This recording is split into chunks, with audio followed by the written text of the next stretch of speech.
Hello student, welcome to Shubham classes. बेटा Hindi medium के number 1 channel Shubham classes में आप लोगों का बहुत बहुत स्वागत है। बेटा आज हम लोग क्या पढ़ने वाले हैं? महत्वपूर्ण गद्यांश आधारित प्रश्न उत्तर। ठीक है, जितने भी गद्यांश से रिलेटेड क्वेश्चन आंसर हैं और उसके अर्थ आज की क्लास में हम लोग वो सारी चीजों को डिस्कस करने वाले हैं जो कि एग्जाम के लिए बहुत इंपॉर्टेंट है और हमेशा एग्जाम में है जो बेटा वो पूछे जाते हैं। तो आज की क्लास से आप लोगों को जो भी डाउट है वो क्लियर हो जाएगा और सारे जितने इंपॉर्टेंट गद्यांश आधारित प्रश्न उत्तर है आज की क्लास में सारे वो क्वेश्चन आंसर आप लोगों को मिल जाएगा। तो बच्चा स्टार्ट करते हैं आज का क्लास। वैसे आप लोग बहुत बार पढ़ चुके हैं लेकिन रिवीजन के तौर पर इसको देखिएगा। ठीक है, हम लोग स्टार्टिंग से कर रहे हैं जितने भी क्वेश्चन आंसर है। चलिए पहला क्वेश्चन है बच्चा, हम लोग ऐसे समय में जस्ट मिनट, हाँ, हम लोग ऐसे समय में समाज में प्रवेश करके अपना कार्य आरंभ करते हैं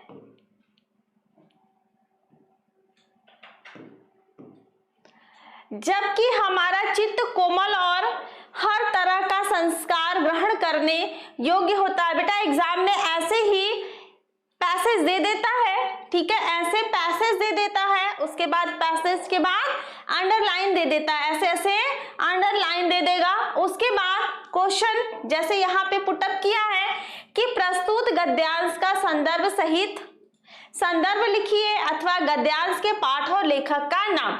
ये दोनों तरीके से ही क्वेश्चन पूछता है। ठीक है, हर जो भी पैसेज देगा उसमें पहला क्वेश्चन आप लोगों का यही रहेगा कि उसका संदर्भ लिखिए, पाठ का नाम और उसके राइटर का नाम। ठीक है, अगर ये नहीं देगा तो संदर्भ में ही आप लोगों को सारी चीजों को लिखना होगा। फिर हमारा दूसरा क्वेश्चन आ जाता है रेखांकित अंश की व्याख्या करना। रेखांकित अंश बेटा जितना रेखांकित अंश रहेगा बस उतने का ही व्याख्या करना। अगर एक लाइन ही अंडरलाइन दिया है तो सिर्फ हम एक लाइन को ही उसी की ही व्याख्या करेंगे, 2 लाइन 3 लाइन जितना भी दिया है। कभी कभी ऐसा होता है बेटा कि सिर्फ यहां तक देता है फिर एक लाइन छोड़ के यहां से दे देता है। ठीक है, तो हम लिखेंगे क्वेश्चन में, जब हम आंसर लिखने जाएंगे तो वहां पे लिखेंगे प्रथम रेखांकित अंश की व्याख्या। ठीक है, फिर उसके बाद हम लिखेंगे द्वितीय रेखांकित अंश की व्याख्या। ठीक है बच्चा, आगे क्वेश्चन है मैं आपको कुछ समझा देती हूँ। फिर तीसरा क्वेश्चन है लेखक के अनुसार व्यक्तियों को किन लोगों का साथ नहीं करना चाहिए। तो बेटा पहला जो क्वेश्चन है, ठीक है, पहले का आंसर है प्रस्तुत गद्यांश का संदर्भ लिखिए। ठीक है, तो इसका हम लोग लिखते हैं प्रस्तुत गद्यावतरण आचार्य रामचंद्र शुक्ल द्वारा लिखित हमारी पाठ्य पुस्तक हिंदी के गद्य खंड। ठीक है, पहले ये भी आप लोग ध्यान दीजिएगा कि वो गद्य से है कि पद्य से है कि संस्कृत से है। ठीक है, किससे है, पहले वो चीजें सही होनी चाहिए। तो ये हमारा गद्य का है तो हम लिखेंगे गद्य खंड में संकलित किसका है, मित्रता पाठ से है। ठीक है, मित्रता नामक पाठ निबंध से अवतरित है। इसके रचयिता कौन है, रामचंद्र शुक्ल है। ठीक है, इसके लेखक ये दिया है ना कि आचार्य रामचंद्र शुक्ल द्वारा। ठीक है, अब हम यहाँ करते हैं प्रथम रेखांकित अंश की व्याख्या। इसमें 3 व्याख्या है बच्चा। ठीक है, इसमें 3 व्याख्या है। देखिए, हम लोग ऐसे समय में समाज में प्रवेश करके अपना कार्य आरंभ करते हैं। मैं यहाँ पे एक साथ आप लोगों को सबका व्याख्या बता देती हूँ। ठीक है, पीडीएफ आप लोगों को मिलेगा, आप लोग अलग अलग उसको पढ़ लीजिएगा। ठीक है बेटा, आरंभ करते हैं जबकि हमारा चित्त कोमल और हर तरह का संस्कार ग्रहण करने योग्य रहता है। हमारे भाव अपरिमार्जित और हमारी जो प्रवृत्ति है वो क्या रहती है, अपरिपक्व रहती है।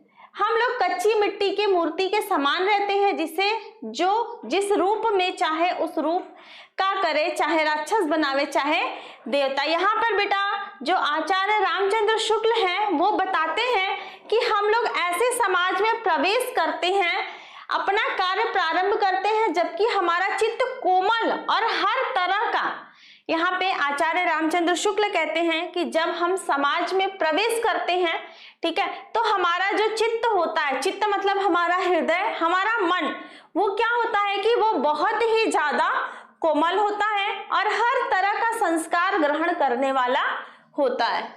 ठीक है। हम लोग कच्ची मिट्टी के मूर्ति के समान होते हैं। जैसे कुम्हार जो है कच्ची मिट्टी के बर्तन को शेप देता है, वो जिस शेप में चाहे उस शेप में वहां पर बना देता है। उसी तरह हम लोग हैं, हम लोग को चाहे कोई राक्षस बनावे चाहे देवता बनावे, ठीक है। अगर कोई बच्चा ब्राह्मण कुल में जन्म लेता है तो वो ब्राह्मण कहलाता है। वही बच्चा अगर किसी दूसरे कास्ट में जन्म लेता है तो वो उस कास्ट का कहलाता है। तो बच्चे अलग अलग नहीं होते, हमारे समाज के लोगों ने उसको हर तरीके से डिवाइड किया है, जाति पाति का, ठीक है। जाति पाति में, ऊंच नीच में, मतलब अगर जो बच्चा बहुत करोड़पति के घर पैदा होता है वो करोड़पति कहलाएगा, ठीक है। वही बच्चा अगर किसी गरीब के घर पैदा होता है तो वो गरीब कहलाता है। गरीब अपने हिसाब से संस्कार देगा बच्चा को, और जो अमीर बच्चा है उसके घर वाले उसको अपने रहन सहन से उस माहौल में ढालते हैं। तो बेटा हम लोग क्या है कि एक कच्ची मिट्टी की तरह है, जिस घर में हम पैदा होते हैं उस घर का जैसा हमें संस्कार मिलता है बस हम वैसे ही बनते चले जाते हैं। अगर कोई बच्चा चोर के घर में पैदा होता है और वहां पे सिर्फ चोरी ही करना सिखलाया जाएगा या वो देखता रहेगा तो वो वही सीखेगा, ठीक है। तो चाहे उसे हमें राक्षस बनावे चाहे देवता, ऐसे लोगों का साथ करना हमारे लिए बुरा है जो हमसे अधिक दृढ़ संकल्प के हैं, क्योंकि हमें उनकी हर बात बिना विरोध के मान लेनी चाहिए। यहाँ बेटा जो आचार्य रामचंद्र शुक्ल हैं वो बोलते हैं कि हमें ऐसे लोगों से भी दोस्ती नहीं करनी चाहिए जो हमसे ज्यादा दृढ़ संकल्प, मतलब हमसे भी ज्यादा किसी बात को पूरा करने में पूरे सक्षम है। क्यों? क्योंकि वो क्या करेंगे, हमें जबरदस्ती किसी बात को थोपेंगे और हमें मजबूरन बस उनकी बात को मानना पड़ेगा। पर ऐसे लोगों का साथ करना और बुरा है जो हमारी ही बात को ऊपर रखते हैं। मतलब हमें दोनों ही तरीके के लोगों से दोस्ती नहीं करनी चाहिए। ऐसे भी लोगों से दोस्ती नहीं करनी चाहिए जो सिर्फ अपनी ही बात हमसे मनवाएं, ऐसे भी लोगों से दोस्ती नहीं करनी चाहिए जो हमारी ही बात को हमेशा ऊपर रखे। अगर हमारी ही बात को ऊपर रखेंगे तो इसमें क्या होगा कि वो हमारी चापलूसी कर रहे हैं, है ना बच्चा, कि हमारे सामने हमारी बात को ऊपर रखे, वो चाहे जैसी भी बात हो, अच्छी हो बुरी हो चाहे कुछ भी हो, वो हमेशा हमारी ही बात को प्राथमिकता देंगे, हमारी ही बात को ऊपर रखेंगे। कभी हमें ये नहीं कहेंगे कि हाँ ये काम मत करो, ये सही नहीं है, ठीक है। तो हमें ऐसे भी लोगों से दोस्ती नहीं करनी चाहिए, क्योंकि ऐसी दशा में न तो हमारे ऊपर कोई दबाव रहता है और न हमारे लिए कोई सहारा रहेगा। और ऐसे कंडीशन में क्या होता है बेटा, जब लोग अपनी ही बात को मनवाएंगे या हमारी ही बात को मनवाएंगे तो हमें पता कैसे चलेगा कि हम सही कर रहे हैं कि गलत कर रहे हैं, ठीक है। अगर ऐसी बात नहीं है कि कोई भी इंसान गलती नहीं करता, हर इंसान गलती करता है, गलती सबसे होती है, लेकिन जरूरत होती है उसे रियलाइज करने की, ठीक है। अगर कोई गलती हमें बता रहा है उसे हम रियलाइज करें तो वो ज्यादा बेटर होता है। लेकिन आज के समय में ऐसा कोई नहीं है जो आपकी गलतियों को आपसे खुद कहे, वो पीठ पीछे कहेगा लेकिन आपके सामने कभी नहीं कहेगा, ठीक है बच्चा। तो ये दोनों का आंसर हो गया, ठीक। अब आते हैं लेखक के अनुसार व्यक्तियों को किन लोगों का साथ नहीं देना चाहिए। हमें ऐसे लोगों का साथ नहीं देना चाहिए, ठीक है। इसमें प्रथम द्वितीय तृतीय तीनों अंश की व्याख्या यहाँ पर आप लोगों को मिल जाएगी, ठीक है। प्रस्तुत लेखक का कहना है कि किशोरावस्था की सबसे अधिक संवेदनशील और क्रियात्मक अवस्था होती है। इस अवस्था में उचित अनुचित का विवेक नहीं होता, अतः मित्रों का चयन करते समय विशेष जागरूकता रखनी चाहिए, ठीक है बच्चा।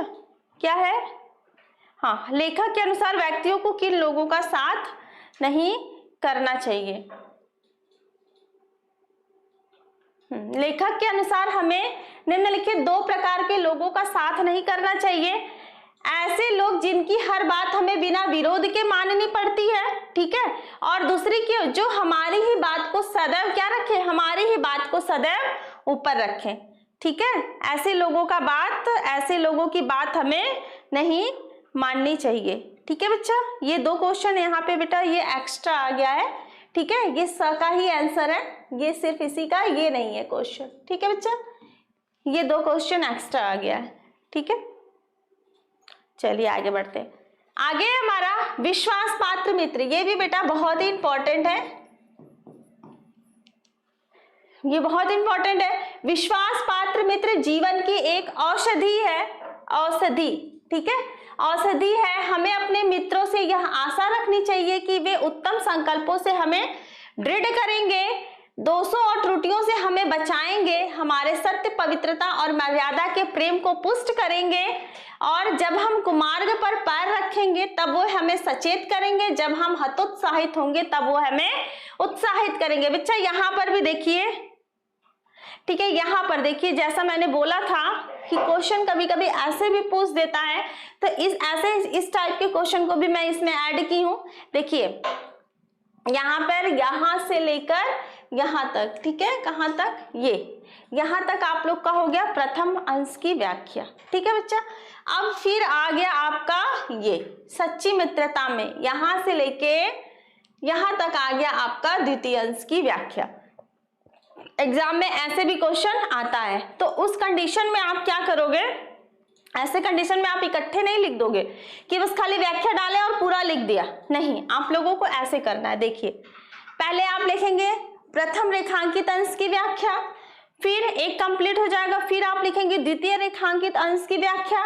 ठीक है, और उससे पहले आप लोग क्या करेंगे, उससे पहले आप लोग संदर्भ लिखेंगे। यहाँ पे मैंने संदर्भ मेंशन नहीं किया है क्योंकि जो एक चैप्टर से रिलेटेड है उसके लिए क्या है, उसके लिए सिर्फ एक ही संदर्भ यूज होता है, इसलिए मैंने यहाँ पे बार बार उसको ऐड नहीं किया है। ठीक है बच्चा, तो चलते हैं। विश्वास पात्र मित्र, यहाँ पर रामचंद्र शुक्ल कहते हैं कि जो विश्वास पात्र मित्र होते हैं, ठीक है, वो क्या होते हैं, वो जीवन की एक औषधि की तरह होते हैं। ठीक है, वो जीवन की एक औषधि, एक दवा की तरह होते हैं। हमें अपने मित्रों से यह आशा रखनी चाहिए कि वे उत्तम संकल्पों से हमें, मतलब यहाँ पे क्या कहा गया है कि जो मित्र हैं अगर वो अच्छे हैं तो हमें क्या करेंगे, दृढ़ संकल्पों से हमें दृढ़ करेंगे, मतलब हमें किसी बात की एक प्रेरणा देंगे, हमें मजबूत बनाएंगे, दोषों और त्रुटियों से हमें बचाएंगे, मतलब जहां कोई गलतियां होंगी, ठीक है, या हमारे अंदर कोई दोष होगा तो उससे हमें बचाएंगे, मतलब उसको हमें रियलाइज करवाएंगे कि नहीं तुम ये ऐसा कर रहे हो, ये सही नहीं है, तुम्हें ऐसा नहीं करना चाहिए। तो हमें अपने, पता है बच्चे जो होते हैं, वो आप हो, मैं हूं या कोई भी, वो घर वालों से ज्यादा अपने फ्रेंड से क्लोज होते हैं, अपने फ्रेंड की बातों को मानते हैं। ठीक है, तो कोई भी बच्चा, आप लोग भी अगर दोस्ती करो तो ऐसे लोगों से करो जो कि आप लोगों के साथ अच्छा व्यवहार करे। ठीक है, तो हमारे सत्य, पवित्रता और मर्यादा के प्रेम को पुष्ट करेंगे, और हम जो उनसे प्रेम करते हैं, ठीक है, जो हम दोनों के बीच में एक बॉन्डिंग है, ठीक है, वो किस पे टिकी हुई है, वो सच पे टिकी हुई है। ठीक है, अगर आप अपने फ्रेंड से हमेशा झूठ बोलोगे ना, तो एक समय ऐसा आएगा कि आपका दोस्त खुद ही आपको छोड़ के चला जाएगा, कहेगा अरे ये तो हर बातों में झूठ बोलता है। तो सबसे, कोई भी रिलेशन हो उसमें सबसे मस्ट क्या होता है, बिलीव होना चाहिए। ठीक है, तो विश्वास होना चाहिए। तो वो क्या करेंगे, पवित्रता, मर्यादा के प्रेम को पुष्ट करेंगे और उसको बनाए रखेंगे। जब हम कुमार्ग पर पैर रखेंगे तब वे हमें सचेत करेंगे, जब हम हतोत्साहित होंगे तब वे हमें उत्साहित होंगे। कुमार्ग मतलब होता है गलत रास्ते पे, ठीक है, कुमार्ग मतलब होता है गलत रास्ते पर। जब हम गलत रास्ते पर पैर रखेंगे तो वो हमें सचेत करेंगे, अरे नहीं तुम इस रास्ते पे मत चलो, ये रास्ता नहीं सही है तुम्हारे लिए, इस पे जाकर हो सकता है तुम खाई में भी गिर सकते हो सकता है इस रास्ते पे चलने पे तुम बिगड़ सकते हो, या बहुत सारी चीजें हो सकती हैं। ठीक है, तो वो हमें सचेत करेंगे। जब हम हतोत्साहित, मतलब जब हम कभी दुखी होंगे, ठीक है, ऐसा नहीं कि हर इंसान हमेशा हंसता ही रहता है, उसको कोई दुख नहीं होता है। एक छोटा बच्चा भी होता है ना, उससे भी पूछो तो वो अपना दुख बताएगा। क्या बताएगा, उसे खेलने को नहीं मिला है, ठीक है, या तो उसके पास टॉय नहीं है, या उसके टॉय टूट गए हैं, बहुत सारे रीजन हो सकते हैं। छोटे बच्चों से भी पूछिए ना तो उनको भी टेंशन है, उनके पास भी दुख है, कभी बैठ के उनके दुखों को समझिए। तो जो जिस एज का रहता है उसको कोई न कोई बात का दुख जरूर रहता है। तो जो सच्चा फ्रेंड होता है, दोस्त होता है, जब हम हतोत्साही मतलब जब हम दुखी होते हैं तो वो हमें क्या करेगा, वो हमें उत्साहित करेगा, मतलब वो हमें हंसाएगा या हम कुछ ऐसी जगह घुमाने के लिए ले जाएगा जिससे हमारा जो है मूड थोड़ा सा चेंज हो जाए। ठीक है, और फिर ये तो प्रथम अंश की व्याख्या हो गई। ठीक है बच्चा, अब हम आ जाते हैं दूसरे पे। सच्ची मित्रता में उत्तम से उत्तम वैध की सी निपुणता और परख होती है। जो सच्चे मित्र होते हैं उसके अंदर वैध मतलब डॉक्टर, अगर आप डॉक्टर के पास जाते हैं तो आपको देखकर वो दवा दे देता है। क्यों? क्योंकि उसके अंदर ये गुण होता है कि वो रोगी को देख के, रोग को पहचान के उसी के अकॉर्डिंग उसको दवा चलाता है। ठीक है, आपको बुखार है तो सर दर्द की दवा नहीं चलाएगा, जिस चीज का रोग है आपको वही चीज की दवा चलाएगा। तो जो सच्चा मित्र होता है उसके अंदर वैध की निपुणता होती है और उसकी परख होती है। अच्छी से अच्छी माता का प्यार, धैर्य और कोमलता होता है, क्योंकि माँ बेटा जो होती है वो अपने बच्चों को बहुत प्यार करती है। माँ के अंदर बहुत धैर्यशीलता होता है। ठीक है, माँ के अंदर किसी की भी माँ हो, आपकी माँ हो या मेरी माँ हो या किसी की भी माँ हो, उनके अंदर क्या होता है, उनके अंदर बहुत ज्यादा क्या होता है, धैर्यशीलता होता है। बहुत वो धैर्यवान होती है किसी की भी माँ, और बहुत ज्यादा कोमलता होता है। कोमलता मतलब वो कोई भी माँ कभी नहीं चाहेगी कि उसका बच्चा बुरे रास्ते पे चले या उसके बच्चे को एक खरोच तक लगे।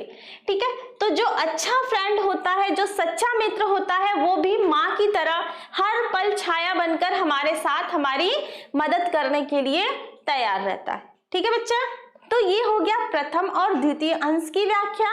और बेटा इसमें संदर्भ वही होगा जो पहले में हुआ था। ठीक है, ये संदर्भ पहले वाला ही होगा। क्वेश्चन हम लोग देख लेते हैं। क्वेश्चन है, व्यक्ति को अपने मित्रों से कैसी उम्मीद रखनी चाहिए। दो तरह के क्वेश्चन यहाँ पे पूछ सकते हैं, या हमें अपने मित्रों से क्या आशा रखनी चाहिए। व्यक्ति को अपने मित्रों से यह उम्मीद रखनी चाहिए कि वे उन्हें उत्तम कार्य की ओर क्या करेंगे, प्रवृत्त करेंगे, मन में अच्छे विचारों को उत्पन्न करेंगे और बुराइयों और गलतियों से उन्हें बचाएंगे। जब वे बुराई के मार्ग पे जाएंगे या कोई उनको गलती होगी तो उससे उन्हें बचाएंगे। फिर है, एक सच्चा मित्र किसे कह सकते हैं, या लेखक ने सच्चे मित्र के क्या क्या कर्तव्य बताए हैं। हम ऐसे मित्र को सच्चा मित्र कह सकते हैं जो हमें उत्तम संकल्पों से दृढ़ करेगा। ये आप लोगों को बेटा क्वेश्चन में ही मिल जाएगा। ठीक है, उत्तम संकल्पों से दृढ़ करेगा, इसी में है, उत्तम संकल्पों से ये दृढ़ करेंगे, दोषों और त्रुटियों से हमें बचाएंगे, हमारे सत्य, पवित्रता और मर्यादा के प्रेम को पुष्ट करेंगे। वही क्या हो गया, सच्चे मित्र का कर्तव्य हो गया और एक सच्चा मित्र हो गया।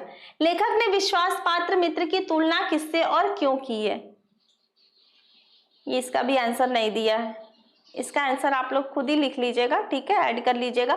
लेखक ने विश्वास पात्र मित्र की तुलना किससे और क्यों की है, तो लेखक ने विश्वास पात्र मित्र की तुलना किससे की है, वैध से। ठीक है, ये है वैध से। लेखक ने, इसका आंसर नहीं ऐड है बेटा, यहाँ आप लोग या तो बोलिए तो मैं लिख दूं या तो फिर आप लोग खुद ही लिख लीजिएगा। ठीक है, लेखक ने विश्वास पात्र मित्र की तुलना वैध और मां के प्रेम से किया है। ठीक है, ये हो सकता है, लेखक ने विश्वास पात्र मित्र की तुलना, थर्ड का आंसर है, मैं लिख देती हूं, लेखक ने विश्वास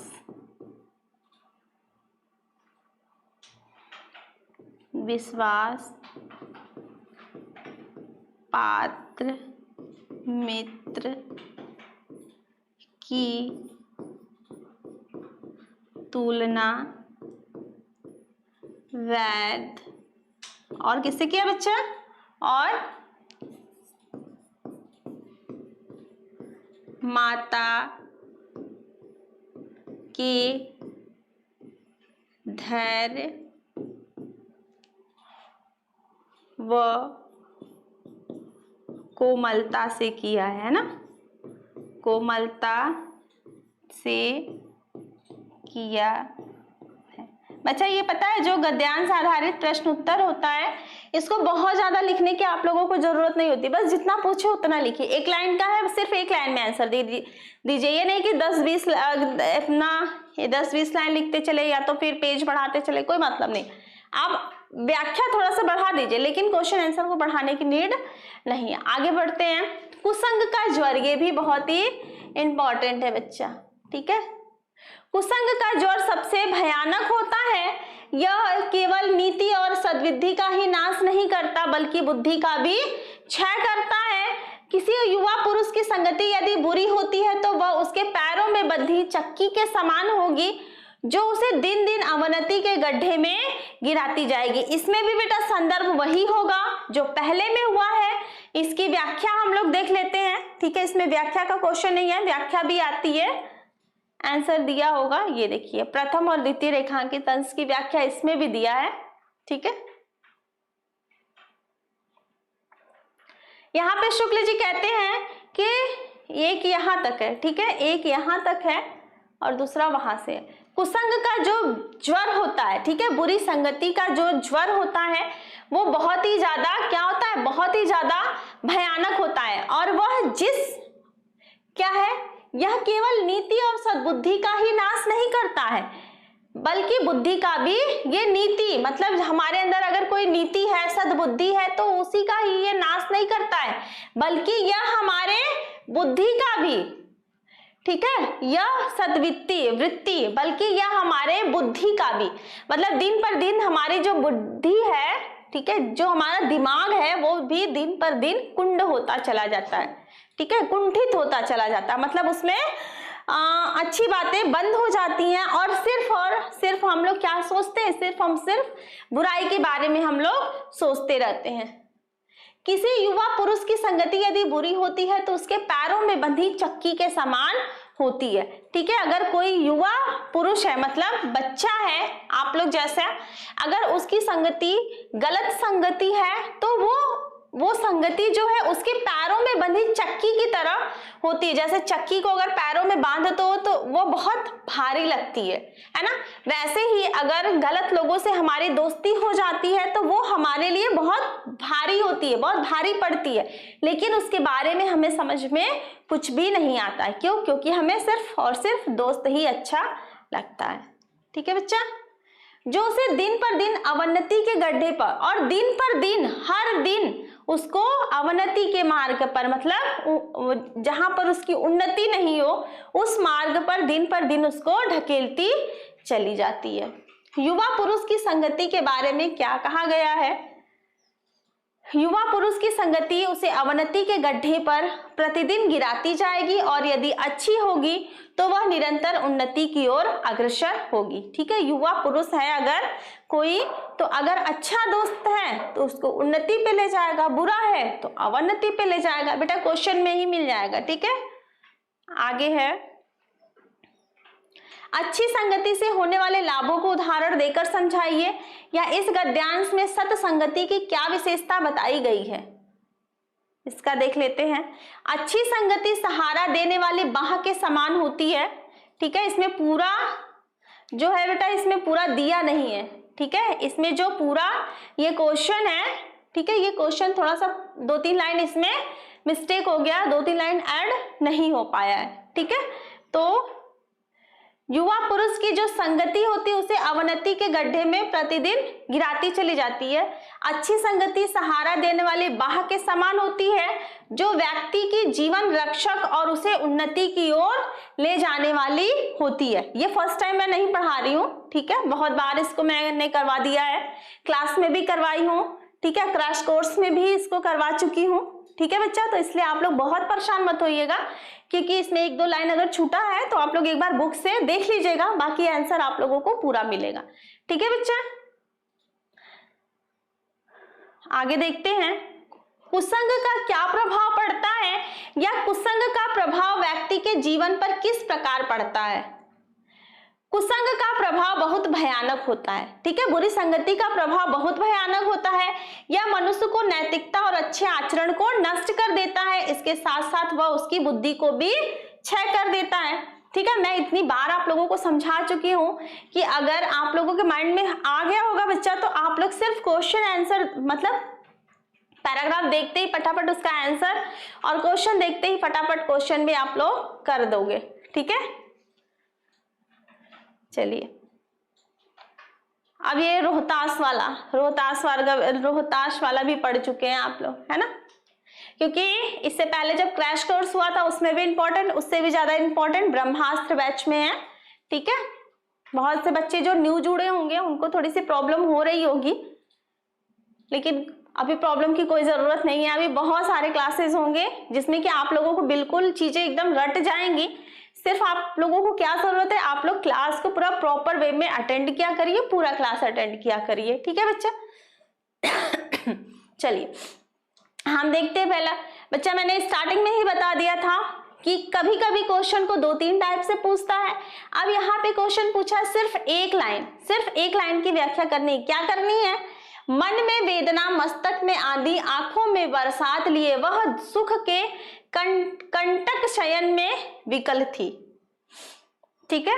इसकी संदर्भ देख लेते हैं, ठीक है। पाठ का नाम क्या है, यहाँ पे पाठ का नाम ममता है और लेखक का नाम है जयशंकर प्रसाद, क्योंकि कभी कभी बेटा पाठ का नाम अलग से पूछ दे। ये देखिए ये दिया ना गद्यांश के पाठ के लेखक, तो इसलिए इसका आंसर यहाँ पर है। प्रस्तुत गद्यावतरण हमारी पाठ्य पुस्तक हिंदी गद्य खंड में संकलित ममता, ठीक है। आप लोगों को बेटा ये पहचान करनी होगी, और ये पहचान कब होगी, जब आप लोग चैप्टर पूरा पढ़ोगे तब आप लोग को पहचान होगी कि ये किस चैप्टर का, इसके राइटर कौन है, ठीक है।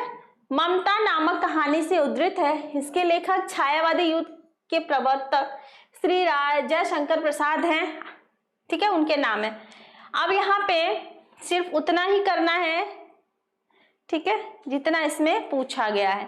रोहतास जो है दुर्ग के प्रकोष्ठ में बैठी हुई ममता, रोहतास दुर्ग के प्रकोष्ठ में बैठी हुई ममता शोण के तीक्ष्ण गंभीर प्रवाह को देख रही थी, ठीक है। रोहतास दुर्ग रहता है और वहां पर चूड़ामणि जो रहता है वो मंत्री रहता है, चूड़ामणि की पुत्री जो रहती है ममता, वो वहां पर बैठकर बहुत ही दुखी रहती है, क्योंकि वह विधवा रहती है बेटा, और उसी के बारे में वो सोचती रहती है। क्या सोचती है, मन में वेदना, मन में दुख लिए, मस्तक में आंधी, और अपने मस्तक में विचारों की आंधी लिए, ठीक है, आंखों में बरसात लिए, आंखों में दुख का आंसू लिए, वह सुख के कंटक शयन में विकल थी। मतलब वो विधवा थी तो अपने बीते हुए पलों को सोचकर, ठीक है, वो रो रही थी। रोहतास दुर्ग के प्रकोष्ठ में बैठी हुई, प्रकोष्ठ मतलब किले में, ठीक है, बैठी हुई, एक कक्ष रहता है वहां पर बैठी हुई, लेटी हुई, वह अपने विचारों मतलब बीते हुए कल के बारे में सोच रही थी और रो रही थी, ठीक है बच्चा। व्याख्या हो गया। प्रस्तुत गद्यावतरण में किसके बारे में और क्या कहा गया है, तो प्रस्तुत गद्यावतरण में किसके बारे में कहा गया है, ममता के बारे में। रोहतास किले के अधिपति के मंत्री चूड़ामणि की एकमात्र पुत्री ममता के विषय में कहा गया है, जो कि युवावस्था में ही विधवा हो गई थी। समस्त प्रकार की सुख सुविधाओं की उपलब्धता होने पर भी उसकी परेशानियों का अंत नहीं था। बेटा पूरे सुख सुविधा दे दो, ठीक है, लेकिन जब उसका पति ही नहीं था तो उसके लिए सारी चीजें व्यर्थ है, ठीक है। आगे क्वेश्चन है, हिंदू विधवा को तुच्छ निराश्रय प्राणी क्यों कहा गया है, या उपयुक्त गद्यावतरण में हिंदू विधवा की स्थिति कैसी होती है। बेटा दोनों ही तरीके से क्वेश्चन पूछेगा, बट आंसर उसका एक ही होगा। आंसर क्या है बच्चा, देखते हैं। सामाजिक परिस्थितियों के कारण आज भी हिंदू समाज में विधवा का जीवन दुखी, उपेक्षित तथा अनाथ जैसा होता है। इस कारण उसका जीवन उसके लिए भार स्वरूप बन जाता है। इसी कारण हिंदू विधवा को तुच्छ निराश्रित प्राणी कहा गया है, ठीक है बच्चा। आगे देखते हैं क्वेश्चन। ममता की वेदना का वर्णन अपने शब्दों में करिए। अब ये तो आप लोगों को लिख लेना है अपने शब्दों में ही, ठीक है। ममता रोहतास किले के अधिपति मित्र चूड़ामणि की एकमात्र पुत्री रहती है, ठीक है। वह बहुत ही कम उम्र में विधवा हो जाती है, इसलिए वह अपने आंसुओं को रोक नहीं पाती है, वह रोती रहती है। आगे देखते हैं, ममता कौन थी और उसकी क्या स्थिति थी। ममता किले के अधिपति के मंत्री चूड़ामणि की एकमात्र पुत्री थी जो विधवा हो गई थी। राजमहल के मुख्य द्वार के निकट अपने कमरे में बैठी हुई वह सोन नदी के तेज प्रवाह को एकटक देखे जा रही थी। मतलब सोन नदी के बारे में वह सोच रही थी, मतलब अपने ही बारे में वह सोच रही थी। आगे, अश्वरोही पास आया, ममता ने रुक रुक कर कहा, मैं नहीं जानती। अब यहाँ पर बेटा यहाँ से लिखना, मैंने सुना था कि वह मेरा घर बनवाने की आज्ञा दे चुका था। मैं आजीवन अपनी झोपड़ी की खोदे जाने के डर से भयभीत रही। भगवान ने सुन लिया, मैं आज इसे छोड़े जाती हूँ। तुम इसका मकान बनाओ या महल में अपने चिर विश्राम गृह में जाती हूँ। ये भी बेटा बहुत ही इंपॉर्टेंट है, ठीक है।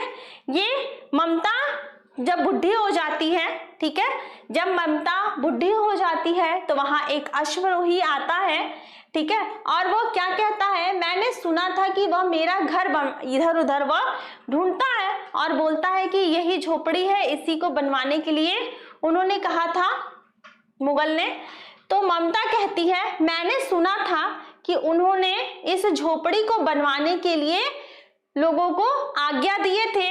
मैं आजीवन अपनी झोपड़ी की खोदे जाने के डर से भयभीत रही और मैं पूरे जीवन इस बात से डर में थी कि कहीं मेरी जो झोपड़ी है वह खुद न जाए, क्योंकि जब वो खोदी जाएगी तो मुझे रहने के लिए कहीं जगह नहीं मिलेगा। भगवान ने सुन लिया, मैं इसे आज छोड़े जाती हूँ और भगवान ने मेरी बातों को सुन लिया, आज मैं इसको छोड़ जाती हूँ। तुम इसका मकान बनवाओ या महल, ठीक है, मैं अपने चिर विश्राम गृह में जाती हूँ। मैं इसको छोड़कर हमेशा के लिए जाती हूँ। तुम इसका मकान बनवाओ, चाहे महल बनवाओ, चाहे खंडहर ही छोड़ दो, इससे मुझे कोई मतलब नहीं है। मतलब वो कहाँ जाती है, वो अब धीरे धीरे मृत्यु के निकट आ गई होती है, इसीलिए वह कहती है तुम चाहे जो भी इसका बनवाओ, उससे मुझे कोई भी मतलब नहीं है। रेखांकित वही संदर्भ पहला ही होगा बच्चा, ठीक है। अंश का व्याख्या बता दिया। शहंशाह शब्द किसके लिए प्रयोग किया गया है? शहंशाह शब्द मुगल सल्तनत के बाबर के पुत्र और अकबर के पिता हुमायूं के लिए प्रयोग किया गया है, ठीक है। चिर विश्राम गृह से क्या आशय है? चिर विश्राम गृह वही मृत्यु की शैया पर से आशय है जहां मनुष्य अपना अनंत समय विश्राम कर सके, अथवा ऐसा गृह जिसका स्थायित्व अंतहीन समय तक बना रहे और जिसमें व्यक्ति अंतहीन समय तक विश्राम भी कर सकता है, लास्ट समय तक, ठीक है। आगे क्वेश्चन देखते हैं। आजीवन भयभीत रहने का क्या कारण है, या वह ममता आजीवन क्यों भयभीत रही?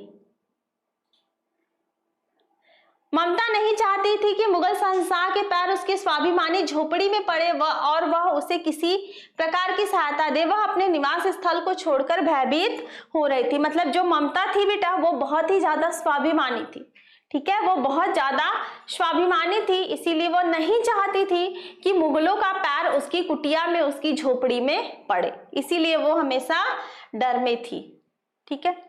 आगे देखते हैं। ऐसे निबंधों की सबसे बड़ी विशेषता यह है कि वे मन की स्वच्छंद रचनाएं, उनमें न कवि की उदात्त कल्पना रहती है, न आख्यांतित लेखक की सूक्ष्म दृष्टि और न ही विज्ञों की गंभीर तर्कपूर्ण विवेचना। उसमें लेखक की सच्ची अनुभूति रहती है, ठीक है, उनमें उनके सच्चे भावों की सच्ची अभिव्यक्ति होती है, उनमें उनका उल्लास रहता है। ये निबंध तो उस मानसिक स्थिति में लिखे जाते हैं जिसमें न ज्ञान की गरिमा रहती है और न कल्पना की महिमा रहती है, जिनमें हम संसार को अपने ही दृष्टि से देखते हैं और अपने ही भाव से संग्रहित करते हैं। प्रस्तुत गद्यांश हमारी पाठ्य पुस्तक हिंदी गद्य खंड में संकलित पद्मलाल पुन्नालाल बख्शी द्वारा क्या लिखूं शीर्षक से लिया गया है, ठीक है। इसकी कहते हैं कि मॉन्टेन के अनुसार स्वच्छतावादी शैली में लिखे गए निबंधों की सबसे बड़ी विशेषता यह होती है कि ऐसे निबंध लेखक के हृदय की बंधन मुक्त रचनाएं होती हैं। इनमें कवि के समान उच्च कल्पनाएं और किसी कहानी लेखक के समान सूक्ष्म दृष्टि की आवश्यकता होती है। बच्चा, जब हम किसी रचनाओं को, किसी निबंध को अपने मन से लिखते हैं, ठीक है, जब हम अपने मन से लिखते हैं तो उसमें हम ऐसे ऐसे भावों को लिखते हैं। पता है, बहुत लोगों को डायरी लिखने का बहुत शौक होता है ना। इसमें से आप लोग जितने भी बच्चे हमसे जुड़े हैं उसमें से बहुत बच्चे ऐसे होंगे, एक दो बच्चे नहीं है, बहुत लोग जुड़े हैं, ठीक है। तो जितने बच्चे होंगे उसमें से कुछ बच्चे ऐसे होंगे जो दिन भर की अपनी रूटीन को एक डायरी में जरूर लिखते होंगे, ठीक है। डायरी को वो अपना फ्रेंड समझते हैं या कुछ भी समझते हैं। उसमें हर दिन के सारे क्रियाकलाप, जब वो रात को फ्री होते हैं सारी चीजों से, तो सब उसमें लिखते हैं। तो जो जितने भी कवि हुए, जितने भी लेखक हुए, उन्होंने जो भी निबंध लिखी, जो भी रचनाएं की बेटा, उसमें उन्होंने अपने भावों को भरा है और ऐसे भावों को भरा है जो वो खुद फील करते हैं। पता है, हर मनुष्य अगर ये सोच ले कि हमें ये बात बुरी लगती है, अगर यही बात हम दूसरों के साथ करते, यही बात हम दूसरों से कहते हैं, तो क्या उसको भी बुरी लग सकती है? कभी कोई गलत वर्ड किसी के लिए यूज नहीं करेगा, ठीक है। ये तो जाहिर सी बात है, जो बातें हमको बुरी लगती हैं वो बातें दूसरों को भी बुरी लग सकती हैं। तो वैसे ही बेटा जो लेखक होते हैं, जो राइटर, जो पोएट होते हैं, वो क्या करते हैं कि अपने मन के भावों को ही किसी निबंध, किसी कविता में लिखकर, पिरोकर, संजोकर हमारे तक उसको पहुंचाते हैं, ठीक है बच्चा। ये हो गया रेखांकित अंश की व्याख्या। निबंध किस मानसिक स्थिति में लिखे जाते हैं? निबंध ऐसी मानसिक स्थिति में लिखे जाते हैं जिसमें न तो ज्ञान का गौरव निहित होता है और न ही कल्पना की ऊंची उड़ान होती है। निबंध में लेखक अपने ही विचारों की अभिव्यक्ति करता है। बताया ना कि उसमें कुछ नहीं होता है, ठीक है। जितने भी राइटर हुए सिर्फ उन्होंने देखकर किसी चीजों को बस देखा और उसके बारे में वर्णन कर दिया। आप लोगों ने अभी तक हिंदी के बहुत से चैप्टर पढ़े होंगे, मित्रता पढ़े, ममता पढ़े, क्या लिखूं, ठीक है। बहुत से आप लोगों ने पद्य में भी पढ़े हैं, सूरद के दोहे, कबीर के दोहे, ठीक है, बिहारी के दोहे, तुलसी के दोहे। उसमें आप लोगों ने क्या देखा? आप लोगों ने देखा, ये कभी फील किया कि एक बोरिंग सब्जेक्ट मान के हिंदी में दिया हुआ है, सिर्फ मुझे पढ़ना है? वो बच्चा पढ़ना तो है, बट कभी आप लोग ये सोचे हैं कि जिस भी राइटर ने, जिस भी पोएट ने लिखा है, कितनी मतलब हर गहराइयों से उसकी व्याख्या किया है कि नहीं? अब चरण कमल बंदो हरिराई, आप लोगों ने सूरदास के ये पद पढ़े हैं, है ना। और वो जो किलकत कान घुटनों आवत, उसमें क्या है कि जो कृष्ण जी हैं वो घुटनों के बल आते हैं, और उसमें इतना अच्छा वर्णन उन्होंने किया है कि सुनने के बाद, पढ़ने के बाद ऐसा लगता है कि वो सारी चीजें हम लोगों की आंखों के सामने वैसे के वैसे दिख रही है, ठीक है। तो जितने भी लेखक और पोएट हुए, उन्होंने खुद ही अपने विचारों को ऐसे तरीके से व्यक्त किया है कि उसे पढ़ने, उसे सुनने के बाद ऐसा लगता है कि बस वो अनुभूति है मुझे, हम लोगों को मिल ही रही है। लेकिन ऐसा अगर आप लोग फील करो तो सिर्फ पढ़ने के लिए नहीं, पढ़ने के लिए तो चलिए, इसमें भी देखिए दो हैं, ठीक है, इसमें भी दो है, लेकिन यहाँ पर एक ही का मैंने किया है, ठीक है। कहाँ गया? हाँ, दूर के ढोल सुहावने होते हैं क्योंकि उनकी कर्कशता जो है दूर तक नहीं पहुंचती, वह ढोल पास बैठे हुए लोगों के कान के पर्दे फटते रहते हैं। तब दूर किसी नदी के तट पर संध्या समय किसी दूसरे के कान में वही शब्द मधुरता का संचार कर देते हैं। कोलाहल से पूर्ण घर के एक कोने में बैठी हुई किसी लज्जाशील नववधू की कल्पना वह अपने मन में कर लेता है। उस नववधू के प्रेम, उल्लास, संकोच, आशंका और विषाद में युक्त हृदय के कंपन ढोल की कर्कश ध्वनि को मधुर बना देते हैं, क्योंकि उसके साथ आनंद का कलरव, उत्सव और प्रमोद और प्रेम का संगीत, ये तीनों मिले रहते हैं। बेटा यहाँ पर भी दो, ठीक है, दो अंश की व्याख्या करनी है तो हम पहले ये करते हैं, दूर के ढोल। पता है दूर के ढोल सुहावने होते हैं, जब बाजा दूर बजता है, ढोलक दूर बजता है बच्चा, तो वो बहुत ही सुनने में वो बड़ा अच्छा लगता है। अरे वहां तो नगाड़ा बज रहा है, वहां तो ढोल बज रहे हैं, बहुत अच्छा लग रहा है। लेकिन वही ढोल जब एकदम आपके समीप बजे, आपके पास में बजे, तो आप कहोगे अरे इतना तेज बज रहा है कि इसके कानों के पर्दे फट गए हैं, ठीक है। तो उसी तरह व्यक्ति कहीं भी रहता है, अगर दूर भी रहता है, वो कहता है मैं ये हूँ वो हूँ, तो लोगों को उसको मानना पड़ता है। लेकिन हकीकत क्या होता है, जो करता है उसी को पता चलता है। कोलाहल से पूर्ण घर के एक कोने में बैठी किसी लज्जाशीला नववधू की कल्पना वह अपने मन में कर लेता है। ये मैं दोनों का ही बता देती हूँ, एक इसमें ऐड है एक नहीं है, ठीक है। व्याख्या मैं दोनों का बता देती हूँ। कोलाहल, बेटा जब नगाड़े या ढोल दूर बजते हैं तो लोग क्या, अगर आपके घर के बहुत दूर बाजा बजता है, ढोलक बजता है, तो आप लोग क्या कहते हैं, जरूर वहां शादी होगी, है ना, जरूर वहां शादी होगी, शादियों का सीजन चल रहा है, जरूर वहां पे नई दुल्हन आई होगी। बाजा ढोलक का आवाज सुन के ही आप लोग दुल्हन के बारे में कल्पना कर लेते हैं कि वहां पे जरूर शादी हुई होगी और दुल्हन आई होगी। लज्जाशील नववधू, नववधु मतलब नई दुल्हन की कल्पना आप अपने मन में तुरंत कर लेते हैं। उस नववधु के प्रेम उल्लास संकोच आशंका से युक्त हृदय के कंपन ढोल की कर्कश ध्वनि को मधुर बना देती है। लेकिन जब हम लोग उस दुल्हन के बारे में सुनते हैं, मतलब सोचते हैं, तो जो ढोलक की, जो ढोल की आवाज होती है वो कानों को बड़े मधुर लगने लगती है, क्योंकि उसके साथ आनंद का कलरव, उत्सव व प्रमोद और प्रेम का संगीत, ये तीनों मिले रहते हैं। क्योंकि उसके साथ आनंद का कलरव मतलब आनंद की जो हलचल होती है, जो खुशी होती है, वो तीनों ही मिलकर हमें अंदर से बहुत तृप्त करते हैं, बहुत ही ज्यादा खुश करते हैं। ठीक है, ये भी हो गया, ये भी हो गया। प्रस्तुत अंश में दूर के ढोल और नववधु में साम्य और वैषम्य बताइए। दूर के ढोल,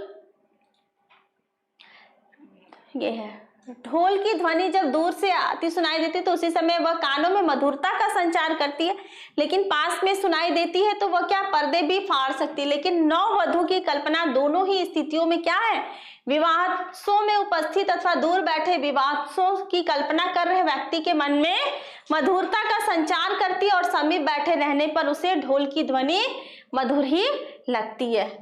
ठीक है, अब ये दूर के ढोल सुहावने क्यों होते हैं? दूर के ढोल सुहावने इसलिए होते हैं क्योंकि कानों को कठोर लगने वाली उनकी कर्कश ध्वनि दूर तक नहीं पहुंच पाती है। ठीक है, दूर से जब ढोलक बजते हैं तो वो बड़े अच्छे लगते हैं, बड़े अच्छे, लेकिन सीधे आपके पास में आके बजने लगे तो आप या तो उससे भागोगे या तो ढोलक वाले को ही गाली देके भगा दोगे, है ना। ऐसा करते हो कि नहीं आप लोग? चलिए बच्चा, हम लोगों ने यहाँ तक की चीजें तो कवर कर ली। आई होप आप लोगों को चीजें समझ में भी आ रही होंगी। ठीक है, चलिए 8वें नंबर पे आ जाते हैं। जो तरुण संसार जीवन संग्राम से दूर हैं, उन्हें संसार का चित्र बड़ा ही मनमोहक प्रतीत होता है। जो वृद्ध हो गए उन्हें अपनी बाल्यावस्था और तरुणावस्था से दूर हटाएं, उन्हें अपने अतीत काल की स्मृति बड़ी सुखद लगती है। बच्चा यहाँ पर तरुणावस्था मतलब जो आप लोगों का एज है, मतलब ठीक है, युवावस्था। तरुणावस्था मतलब युवावस्था। युवावस्था में सोचते हैं, उनको अपने जीवन के बारे में कुछ भी पता नहीं रहता, उनको लगता है जीवन बड़ा ही अच्छा है, बड़ा ही इजी है, बड़ा ही सिंपल है, लेकिन वो ये नहीं जानते कि जिस रास्ते पे हम चल रहे हैं वो बहुत कठिनाइयों से भरे पड़ा हुआ है। कोई भी चीजें यहाँ पर आसान नहीं है, सारी चीजें डिफिकल्ट है, पढ़ाई से लेके नौकरी से लेके सारी चीजें। लेकिन जो युवा हैं, जैसे आप लोग हैं, ठीक है, आप लोग सोचोगे अरे वाह, क्या करना क्या है, सब लोग बोर्ड एग्जाम कर रहे हैं। बोर्ड एग्जाम में तो कुछ भी नहीं है, बस बैठो एग्जाम में, एग्जाम हॉल में कॉपी आई, लिखो और चले आओ, बस हो गया एग्जाम। लेकिन उसके लिए बेटा कितना मेहनत कर रहे हो आप लोग। बहुत लोग इससे जुड़े हैं, तो उसमें से बहुत बच्चे ऐसे होंगे जो एक अपना एम बना के चल रहे होंगे कि मुझे 95 प्लस लाना है, और 95 प्लस लाने के लिए कितना मेहनत कर रहे होंगे कि नहीं। आप 10th क्लास में हो, 95 प्लस लाने के लिए कितना मेहनत कर रहे हो। वही 9th क्लास के बच्चे से पूछो कि 10th क्लास कैसा, तो वो कहेगा कुछ नहीं है, बहुत इजी है, क्या करना है, बस खाली आप लोग जैसे पढ़ रहे हो वैसे मैं भी पढ़ लूंगा। लेकिन बच्चा वही 11th क्लास वाले बच्चे से पूछो कि 10th का जो बोर्ड होता है वो कैसा है, हर बच्चा अपने अपने हिसाब से उसको बताएगा। जो एग्जाम दे चुका है वो अपना एक्सपीरियंस बताएगा, जो नहीं दिया है वो अपना एक्सपीरियंस बताएगा, और जो देने वाला है वह अपना एक्सपीरियंस बताएगा। तो ऐसे बच्चा लाइफ में भी है। लाइफ में जैसे मम्मी पापा हैं, मम्मी पापा से भी ज्यादा एक्सपीरियंस वाले दादा दादी हैं। अगर वो लोग हमें जितना अनुभव उन लोगों को है उतना अनुभव हम लोगों के पास नहीं है, ठीक है। हम लोगों के पास कुछ भी अनुभव नहीं है, लेकिन जितना अनुभव वो लोग, क्यों हम लोग के मम्मी पापा हर समय आप लोगों को डांटते होंगे, बेटा पढ़ लो, ऐसा मत करो, फालतू घूमो मत, टाइम वेस्ट मत करो। क्यों बेटा? इसलिए बोलते हैं क्योंकि उनको अपने लाइफ के बारे में बहुत सारे अनुभव हो चुके हैं, ठीक है। इंसान जब एक बार गलती करता है तो वो कभी नहीं चाहता कि वही गलती उसके बच्चे दोहराएं या उससे जुड़े हुए लोग दोहराएं। इसलिए वो लोग, मम्मी हो चाहे पापा हो, दादा दादी, चाचा चाची, मतलब घर के जो भी हैं, ठीक है, आप लोगों को डांटते होंगे। किस लिए? आप लोगों ने कभी सोचा वो लोग डांटते किस लिए? इसलिए नहीं डांटते कि उनको शौक चढ़ा है आप लोगों को दिन भर डांटने का। डांटते इसलिए हैं क्योंकि उन लोगों को अनुभव है कि ये काम करने से अच्छाई नहीं है। जिस काम को करने में अच्छाई है वही आप लोगों को बताते हैं, वही सीख आप लोगों को देते हैं, ठीक है। तो यहाँ पर यही है कि जो युवावस्था है, युवा मतलब अवस्था वाले जो बच्चे हैं, उनको लगता है कि भविष्य बड़ा अच्छा है, लेकिन भविष्य बड़ा ही अंधकारमय है। और जो वृद्धावस्था के लोग हैं, मतलब जो बुढ़े लोग हैं, उनको लगता है कि अरे बीता हुआ कल कितना अच्छा था। बीता हुआ कल, जो वृद्ध होते हैं ना, जो बुढ़े लोग होते हैं, आप लोग उनके पास कभी 10-15 मिनट का टाइम निकाल के उनके पास बैठिए, वो अपने बचपन की चीजों को कितने अच्छे से आप लोगों को बताएंगे, अपने बाल्यकाल की चीजों को कितने अच्छे से बताएंगे, ठीक है। तो उनको ये लगता है कि जो उनका कल बीत गया वो तो बहुत जल्दी ही बीत गया, और वो अपने कल को लेके, बीते हुए कल को लेकर खुश होते हैं। और जो युवावस्था के लोग होते हैं वो अपने आने वाले कल को लेकर बहुत ही ज्यादा खुश होते हैं। जो तरुण होते हैं, जो युवावस्था होते हैं, वो कल के, आने वाले कल के सपने संजोते हैं, और जो वृद्धावस्था के लोग होते हैं वो बीते हुए कल के सपने संजोते हैं। दोनों ही लोग कल के सपनों को क्या करते हैं? संजोते हैं, उसी में खुश रहते हैं। लेकिन ये जो कल है, वो कल का मतलब दोनों के लिए अलग अलग है, एक के लिए बीता हुआ और एक के लिए आने वाला, ठीक है बच्चा। ये भी हो गया, ये भी हो गया। अब हम चलते हैं, वर्तमान समय सदैव सुधारों का समय क्यों माना जाता है? वर्तमान समय सदैव सुधारों का समय इसलिए बना रहता है क्योंकि प्रत्येक व्यक्ति, चाहे वह युवा हो अथवा वृद्ध, अपने वर्तमान में दुखी होता है। युवा अपने भविष्य के सुखद स्वप्न देखते हैं और वृद्ध अपने अतीत के सुखों का गान करते हैं, ठीक है बच्चा। आगे देखते हैं, संसार का चित्र किसे बड़ा मनमोहक प्रतीत होता है? संसार का चित्र ऐसे युवाओं को बड़ा ही आकर्षक प्रतीत होता है जो जीवन रूपी संग्राम से बहुत दूर है, जो अभी संग्राम में कूदे ही नहीं है। उनको जिंदगी बड़ी ऐशो आराम की लगती है। वाह भाई, कुछ नहीं है, बस खाली एसी लगा है, सो जाना है ना, खाना पीना मम्मी है देती हैं, देंगे, आराम से सो बैठो, कुछ नहीं करना, घर में पड़े रहो, ठीक है। लेकिन बाहर निकल के थोड़ा सी चीजों को देखो तो समझ में आता है कि दुनिया कितनी गोल है ना, है ना। कभी आप लोग थोड़ा सा बाहर घर से निकलो तो समझ में आएगी आप लोग, दुनिया एकदम गोल है, जलेबी की तरह, है ना। चलिए आगे बढ़ते हैं। भिन्न भिन्न धर्मों को मानने वाले भी सारी दुनिया के सभी देशों में बसे हुए हैं, यहाँ भी थोड़ी बहुत संख्या में पाए जाते हैं। अब इसमें बेटा हमको व्याख्या करनी कहाँ से?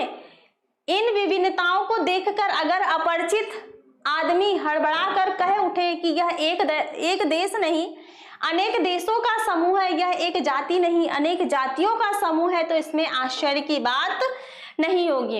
ये किसका है? डॉक्टर राजेंद्र प्रसाद द्वारा भारतीय संस्कृति है। भारतीय संस्कृति के बारे में इसका संदर्भ ये है, और यहाँ पे व्याख्या हम लिखा हुआ है, मैं एक्सप्लेन करती हूँ अपने वर्ड में, क्योंकि लिखा हुआ व्याख्या मुझे बच्चा जो लिखा है, ठीक है, वो पढ़ के एक्सप्लेन करने में क्लास बहुत बड़ा हो जाएगा, ठीक है। इसलिए मैं अपने वर्ड में करती हूँ ताकि आप लोग उसको सुने, ठीक है। 2-3 बार उसको सुनो, क्लास भी करो, उसके बाद भी अगर आप लोग के पास टाइम रहता है तो एक बार आप लोग देख लिया करो। चीजें लर्न करने से अच्छा माइंड में फिट हो जाएंगी, वो ज्यादा बेटर है, ठीक है। इस विभिन्नताओं को देखकर अगर अपरिचित आदमी हड़बड़ा कर कह उठे कि क्या, किसके लिए कहा गया, हमारे देश के लिए कहा गया, ठीक है, हमारे भारत, प्यारे भारत देश के लिए कहा गया है कि यह जो संस्कृति है यह एक देश नहीं है, अनेक देशों का समूह है। क्यों? क्योंकि हमारे प्यारे भारत देश में बहुत अनेक जाति के लोग रहते हैं, अनेक संप्रदाय के लोग रहते हैं, ठीक है, अनेक धर्म के लोग रहते हैं, ठीक है। तो हमारे प्यारे भारत देश में बहुत लोग रहते हैं, पंचमेल खिचड़ी है, मिली जुली खिचड़ी, ठीक है, अनेक जातियों, इसमें आश्चर्य की बात नहीं, क्योंकि ऊपर देखने वालों को जो गहराई में नहीं जाते विभिन्नता ही देखने में आएगी। लेकिन अगर कोई फॉरेनर आए और देखे तो उसको लगेगा कि यहाँ तो हर जगह विभिन्नता है, लेकिन विभिन्नता के होते हुए भी अनेकता में भी एकता हमारी संस्कृति की पहचान है, हमारे भारतीय की पहचान है, ठीक है। ये भी हो गया, ये भी हो गया। प्रस्तुत गद्य वर्णन में लेखक क्या कहना चाहता है? प्रस्तुत गद्य वर्णन में लेखक भारत भूमि की विविधता का बहुत ही सार्थक और धनात्मक रूप से वर्णन करता है। इसमें लेखक के अपने देश और उसकी संस्कृति के प्रति प्रेम की भावना को जागृत किया है। भारत की बोलियों और संप्रदायों में संबंध क्या बताया गया है?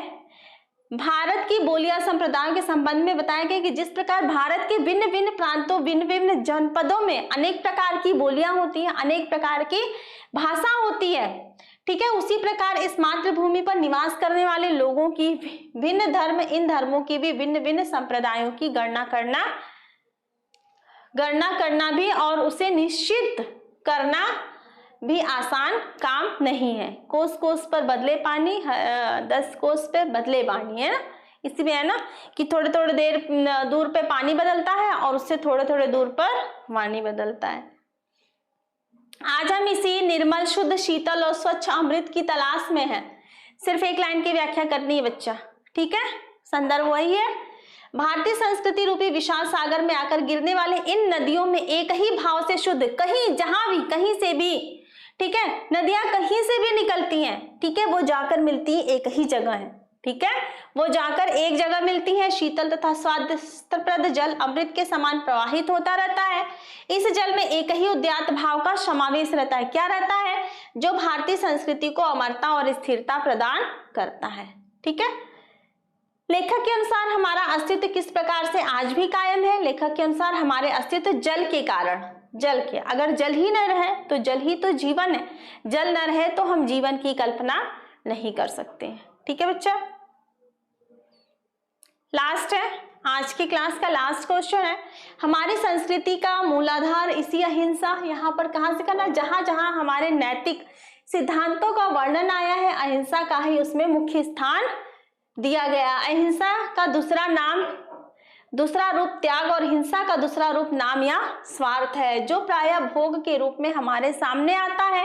पर हमारी सभ्यता न तो भोग भी त्याग से भी निकला है और भोग भी त्याग से ही पाया है। श्रुति कहती है तेन व्यक्तेन भोजिता, इसी के द्वारा हम व्यक्ति व्यक्ति के बीच का विरोध, व्यक्ति व्यक्ति और समाज के बीच का विरोध, समाज और समाज के बीच का विरोध, देश और देश के बीच का विरोध को मिटाना चाहते हैं।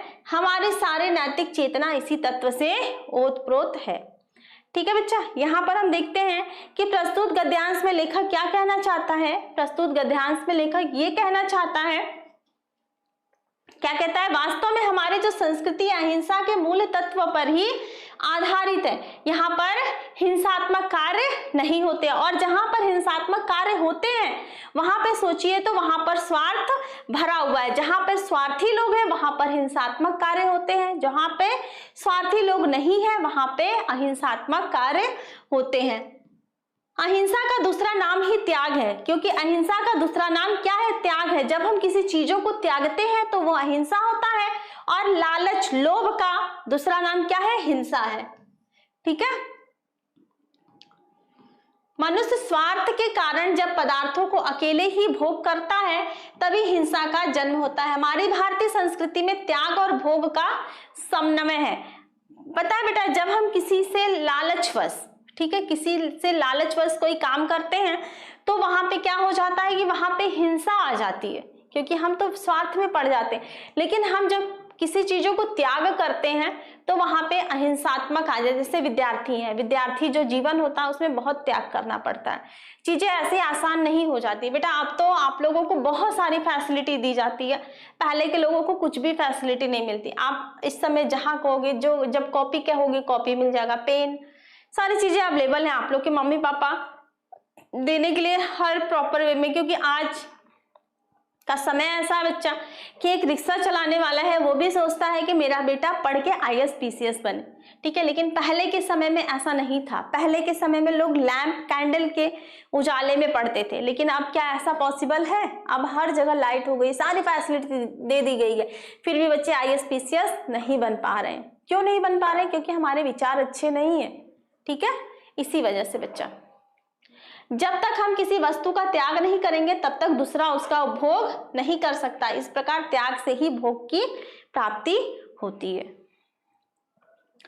विभिन्न प्रकार के विरोध क्या है, इन्हें किस प्रकार समाप्त किया जा सकता है? विभिन्न प्रकार के विरोध है। व्यक्ति व्यक्ति का विरोध, व्यक्ति समाज का विरोध, समाज समाज का विरोध, समाज देश का विरोध, यही है सारी विरोधी चीजें। हमारे नैतिक सिद्धांतों में किन चीजों को प्रमुख स्थान दिया गया है? हमारे नैतिक सिद्धांतों में अहिंसा को प्रमुख स्थान दिया गया है, इसका दूसरा नाम त्याग है, ठीक है। अहिंसा, गांधी जी भी अहिंसा के पीछे ही भाग रहे थे, है ना। हम लोग SST में पढ़ते हैं कि गांधी जी जो है क्या किसके पीछे भाग रहे थे? अहिंसा परमो धर्मा, अहिंसा के पीछे भाग रहे थे, और अहिंसा का दूसरा नाम ही त्याग है, ठीक है। लोगों के सामने ये चैप्टर है ईर्ष्या तू न गई मेरे मन से, ठीक है। ये चैप्टर आप लोग सभी लोग जानते होंगे। ईर्ष्या, ईर्ष्या मतलब क्या होता है? जलन, ठीक है। ईर्ष्या मतलब होता है जब हम किसी से किसी चीज को लेके जलन करने लगते हैं, ठीक है, उससे चिढ़ने लगते हैं, तो वो ईर्ष्या होता है। ईर्ष्या का यही अनोखा वरदान है, जिस मनुष्य के हृदय में ईर्ष्या घर बना लेती है वह उन चीजों से आनंद नहीं उठाता जो उसके पास मौजूद है, बल्कि उन वस्तुओं से दुख उठाता है जो दूसरों के पास है।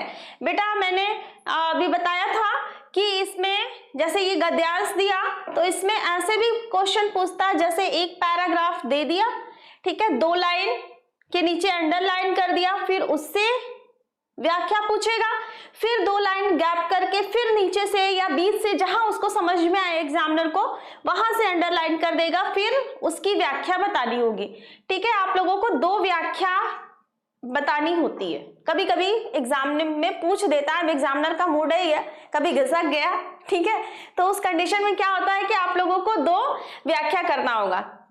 लेकिन बच्चा जब 2 व्याख्या करना होता है तो संदर्भ 2 बार लिखने की जरूरत नहीं होती, आप संदर्भ 1 बार लिख सकते हो, ठीक है।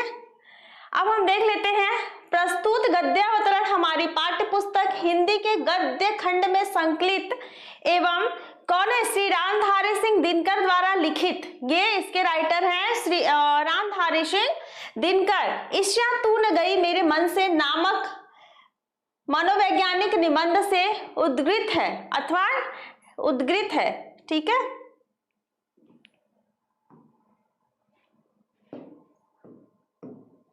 चलिए अब हम यहाँ पढ़ते हैं कि इसमें इन्होंने क्या कहा है। इसमें कह रहे हैं कि ईर्ष्या का यही एक अनोखा वरदान है, जिस मनुष्य के हृदय में ईर्ष्या घर बना लेती। ईर्ष्या मतलब जलन की भावना, ठीक है, जलन की भावना का यही अनोखा वरदान है। मतलब जिसके मन में जलन की भावना आ जाती है उसके लिए यह वरदान मिला हुआ है। क्या मिला हुआ है? कि जिस मनुष्य के हृदय में ईर्ष्या घर बना लेती है, जिस भी मनुष्य के अंदर मन में ईर्ष्या अगर घर बना लेती है तो वह अपनी चीजों से सुखी नहीं होता है, वह अपनी चीजों से खुश नहीं होता है, ठीक है, वह दूसरों की चीजों को देखकर दुखी होता है। उसके दुख का सिर्फ एकमात्र कारण यही होता है कि वह दूसरों की चीजों को देखकर दुखी होता है। भले हमारे 4 मंजिल मकान है, लेकिन अगर हमारे पड़ोसी के यहाँ 2 मंजिल भी मकान बन जाता है तो हम क्या होता है, उसको देख के लोग दुखी होने लगते हैं, ईर्ष्या जलन की भावना होने लगती है। अगर किसी के पास 4 कार है, ठीक है, किसी के पास 4 कार भी है, लेकिन अगर पड़ोसी या उसके रिश्तेदारों में अगर कोई एक कार भी लेता है तो उसके अंदर जलन की भावना आ जाती है। ठीक है बच्चा, तो यही होता है ईर्ष्या या यही होता है किसी से जलन की भावना। वह उसी चीजों में, वह अपनी चीजों से खुश नहीं होता है, वह दूसरों की चीजों को देखकर दुखी होता है, बल्कि उन वस्तुओं से दुख उठाता है जो दूसरों के पास मौजूद है, वह उन्हीं चीजों में दुखी रहता है। बच्चा ये यहां से यहां तक का ये अर्थ हो गया है। ठीक है, आगे बढ़ते हैं। दंश के इस दाह को भोगना कोई अच्छी बात नहीं है, मगर ईर्ष्यालु मनुष्य को भी तो क्या आदत से लाचार होकर उसे यह वेदना भोगनी पड़ती है। ठीक है, अब हमें आगे के 2 लाइन की व्याख्या करनी है। लेखक रामधारी सिंह दिनकर का कहना है कि जब ईर्ष्यालु मनुष्य यह देखता है कि कोई वस्तु किसी अन्य के पास है लेकिन उसके पास नहीं है, तो उसके मन में पनपी यह अभाव की भावना सदैव उसे डंक मारती रहती। जैसे बिच्छू है ना, ठीक है, दंश मतलब होता है डंक, जैसे बिच्छू होता है डंक मारता है, वैसे ही मनुष्य क्या होता है कि अगर मान लीजिए ये पेन बहुत अच्छी है, ठीक है, ये मेरे पास है, आपके पास नहीं है, तो आप इससे ईर्ष्या करने लगोगे, अरे मैम के पास तो इतनी अच्छी पेन है, मेरे पास नहीं है। तो ये मतलब ये क्या होता है बच्चा, ये हमारे अंदर खुद ये ह्यूमन नेचर होता है, वो हमारे अंदर वो प्रवृत्ति जो है वो चली आती है। हम लाख भी उसको दूर करने की कोशिश करें लेकिन वो दूर नहीं होता है। हम सोचे कि हम अपने माइंड में ये सारी चीजों को नहीं लाएंगे, लेकिन फिर भी मनुष्य का जो नेचर है वो उसी की तरफ बढ़ता चला जाता है।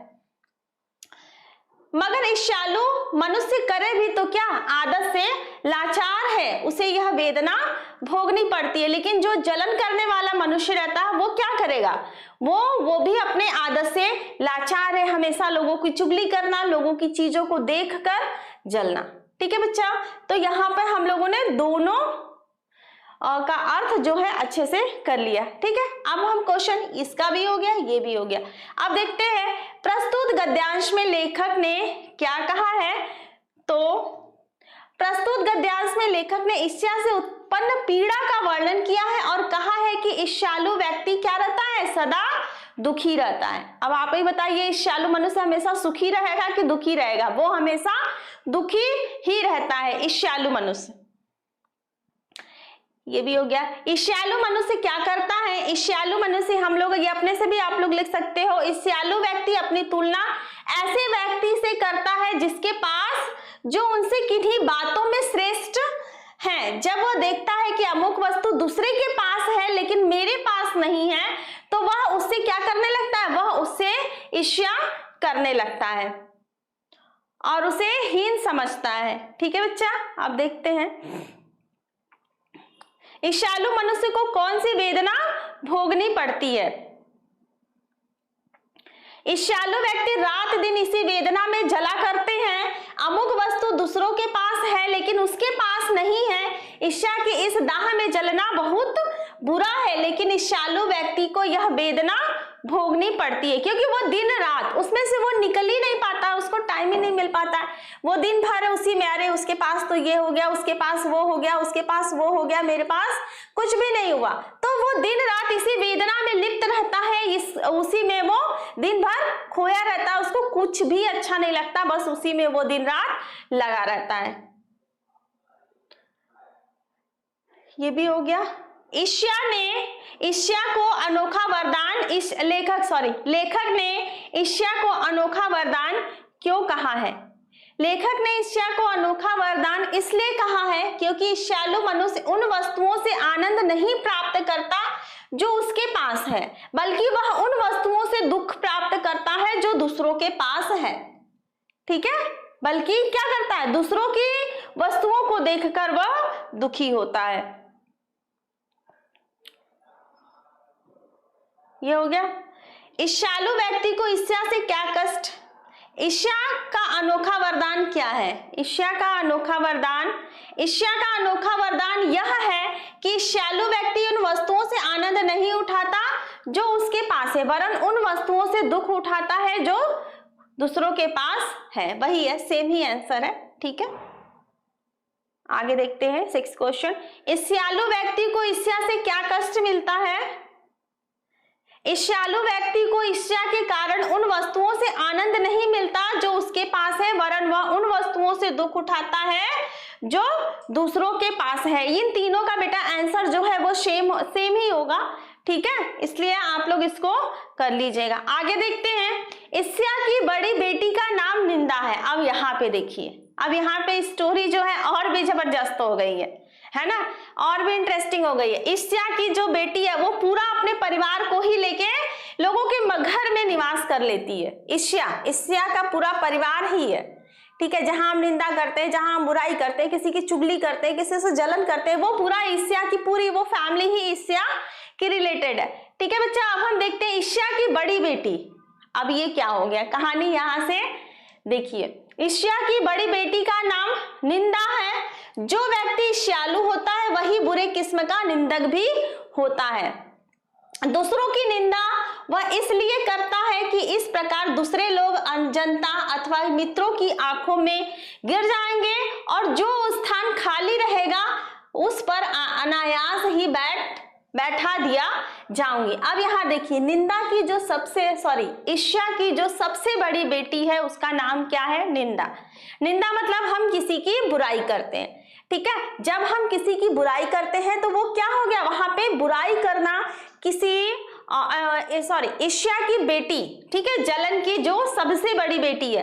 क्योंकि जब हम किसी की बुराई करते हैं, ठीक है, अगर वो हमारे साथ 10 अच्छाइयां कर रहा है, ठीक है, अगर वो हमारे साथ 10 अच्छाइयां भी कर रहा है, फिर भी अगर वो कोई एक गलती कर लिया तो सिर्फ हम उसी गलती को लेकर लोगों से कहते रहेंगे, लोगों से कहते फिरेंगे। इस कंडीशन में क्या हो रहा है बच्चा, हम उसकी बुराई कर रहे हैं। निंदा मतलब हम उसकी बुराई कर रहे हैं। और बुराई क्यों कर रहे हैं पता है, हम बुराई क्यों करते हैं इसलिए हम बुराई करते हैं ताकि जो व्यक्ति है जिसकी हम बुराई कर रहे हैं वो किसी और की नजरों में गिर जाए, लोग उसे निम्न तुच्छ समझने लगे, ठीक है, अपने से निम्न या तुच्छ समझने लगे और उसका स्थान जो है उसका स्थान हमें मिल जाएगा। जैसे आप ले लीजिए, ठीक है, आप और आपके फ्रेंड, ठीक है, 2 लोग हैं, उसमें से आपका फ्रेंड आपकी बुराई करता है आपके क्लास टीचर से,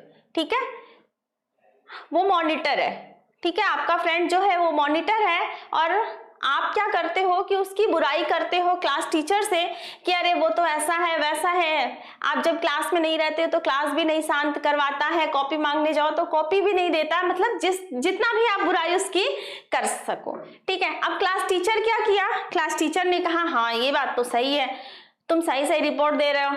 अब उस कंडीशन में क्लास टीचर क्या करेगा कि जो तुम्हारा फ्रेंड मॉनिटर बना था उसको हटा देगा मॉनिटर के पद से और तुमको मॉनिटर बना देगा। तो बच्चा इस कंडीशन में क्या हुआ कि सब जगह से अच्छाई तुम्हारी हो गई, तुम क्लास टीचर के नजर में भी बहुत अच्छे हो गए, फ्रेंड के भी नजर में बहुत अच्छे हो गए, लोगों के नजर में बहुत अच्छे हो गए, लेकिन तुम्हारे मन के अंदर की जो आत्मा बेटा वो कहीं न कहीं दुखी है, कहीं न कहीं उसको वेदना को, दुख को भोगना ही पड़ता है, ठीक है। तो ये मनुष्य का नेचर है, वो उससे जिसके अंदर ईर्ष्या जलन की भावना घर बना लेती है, फिर आप लाख कोशिश कर लो बच्चा वो नहीं निकल पाती है, ठीक है।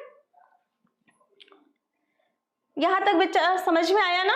चलिए आगे बढ़ते हैं। ये भी हो गया। ईर्ष्यालु व्यक्ति दूसरों की निंदा क्या सोचकर करता है? ईर्ष्यालु व्यक्ति दूसरों की निंदा यह सोचकर करता है कि उसका जो जगह खाली हो जाएगा उस पर मैं बैठ जाऊंगा। ईर्ष्या और निंदक का क्या संबंध है? ईर्ष्यालु और निंदक का क्या संबंध है? ईर्ष्यालु और निंदक में जनक मतलब जन्म देने वाला और जन्म लेने वाला का संबंध है। तो ईर्ष्या का भाव मन में उत्पन्न होने पर निंदा का अवगुण स्वमेव पनप जाता है। मतलब ये दोनों जो है ईर्ष्या और जलन, ठीक है, ईर्ष्यालु और जलन, ये क्वेश्चन था ना बच्चा? हाँ, ईर्ष्यालु और निंदक का क्या संबंध है? ईर्ष्यालु और निंदक जो है वो एक सिक्के के 2 पहलू हैं, ठीक है, वो दोनों क्या है? एक सिक्के के 2 पहलू। अगर हमारे अंदर ईर्ष्या है, किसी के लिए जलन की भावना है, तो बेटा वहां पर जो निंदा है वो खुद चली आती है, आप लोगों ने देखा है जहाँ पे लड़ाई झगड़ा होता है, जहाँ पे मारपीट होता है, जहाँ हम किसी की चुगली करते हैं, जहाँ हम किसी की बुराई करते हैं, जहाँ हम किसी से जलते हैं, वो सारे पूरे ईर्ष्या के खानदान चले आते हैं। ठीक है, जिस घर में ईर्ष्या जाती है ना, वो अपने पूरे खानदान को लेके जाती है बच्चा, इसलिए इससे बहुत बच के रहना। अगर आप लोग के अंदर भी ईर्ष्या की भावना जन्म ले रही होगी तो उसको जन्म लेने से पहले ही मार डालना। ठीक है, क्योंकि अगर ऐसा हो गया बच्चा तो जो जीवन जीना है वो बड़ा मुश्किल हो जाएगा। ठीक है, आप लोगों को सिर्फ खाना है, पढ़ना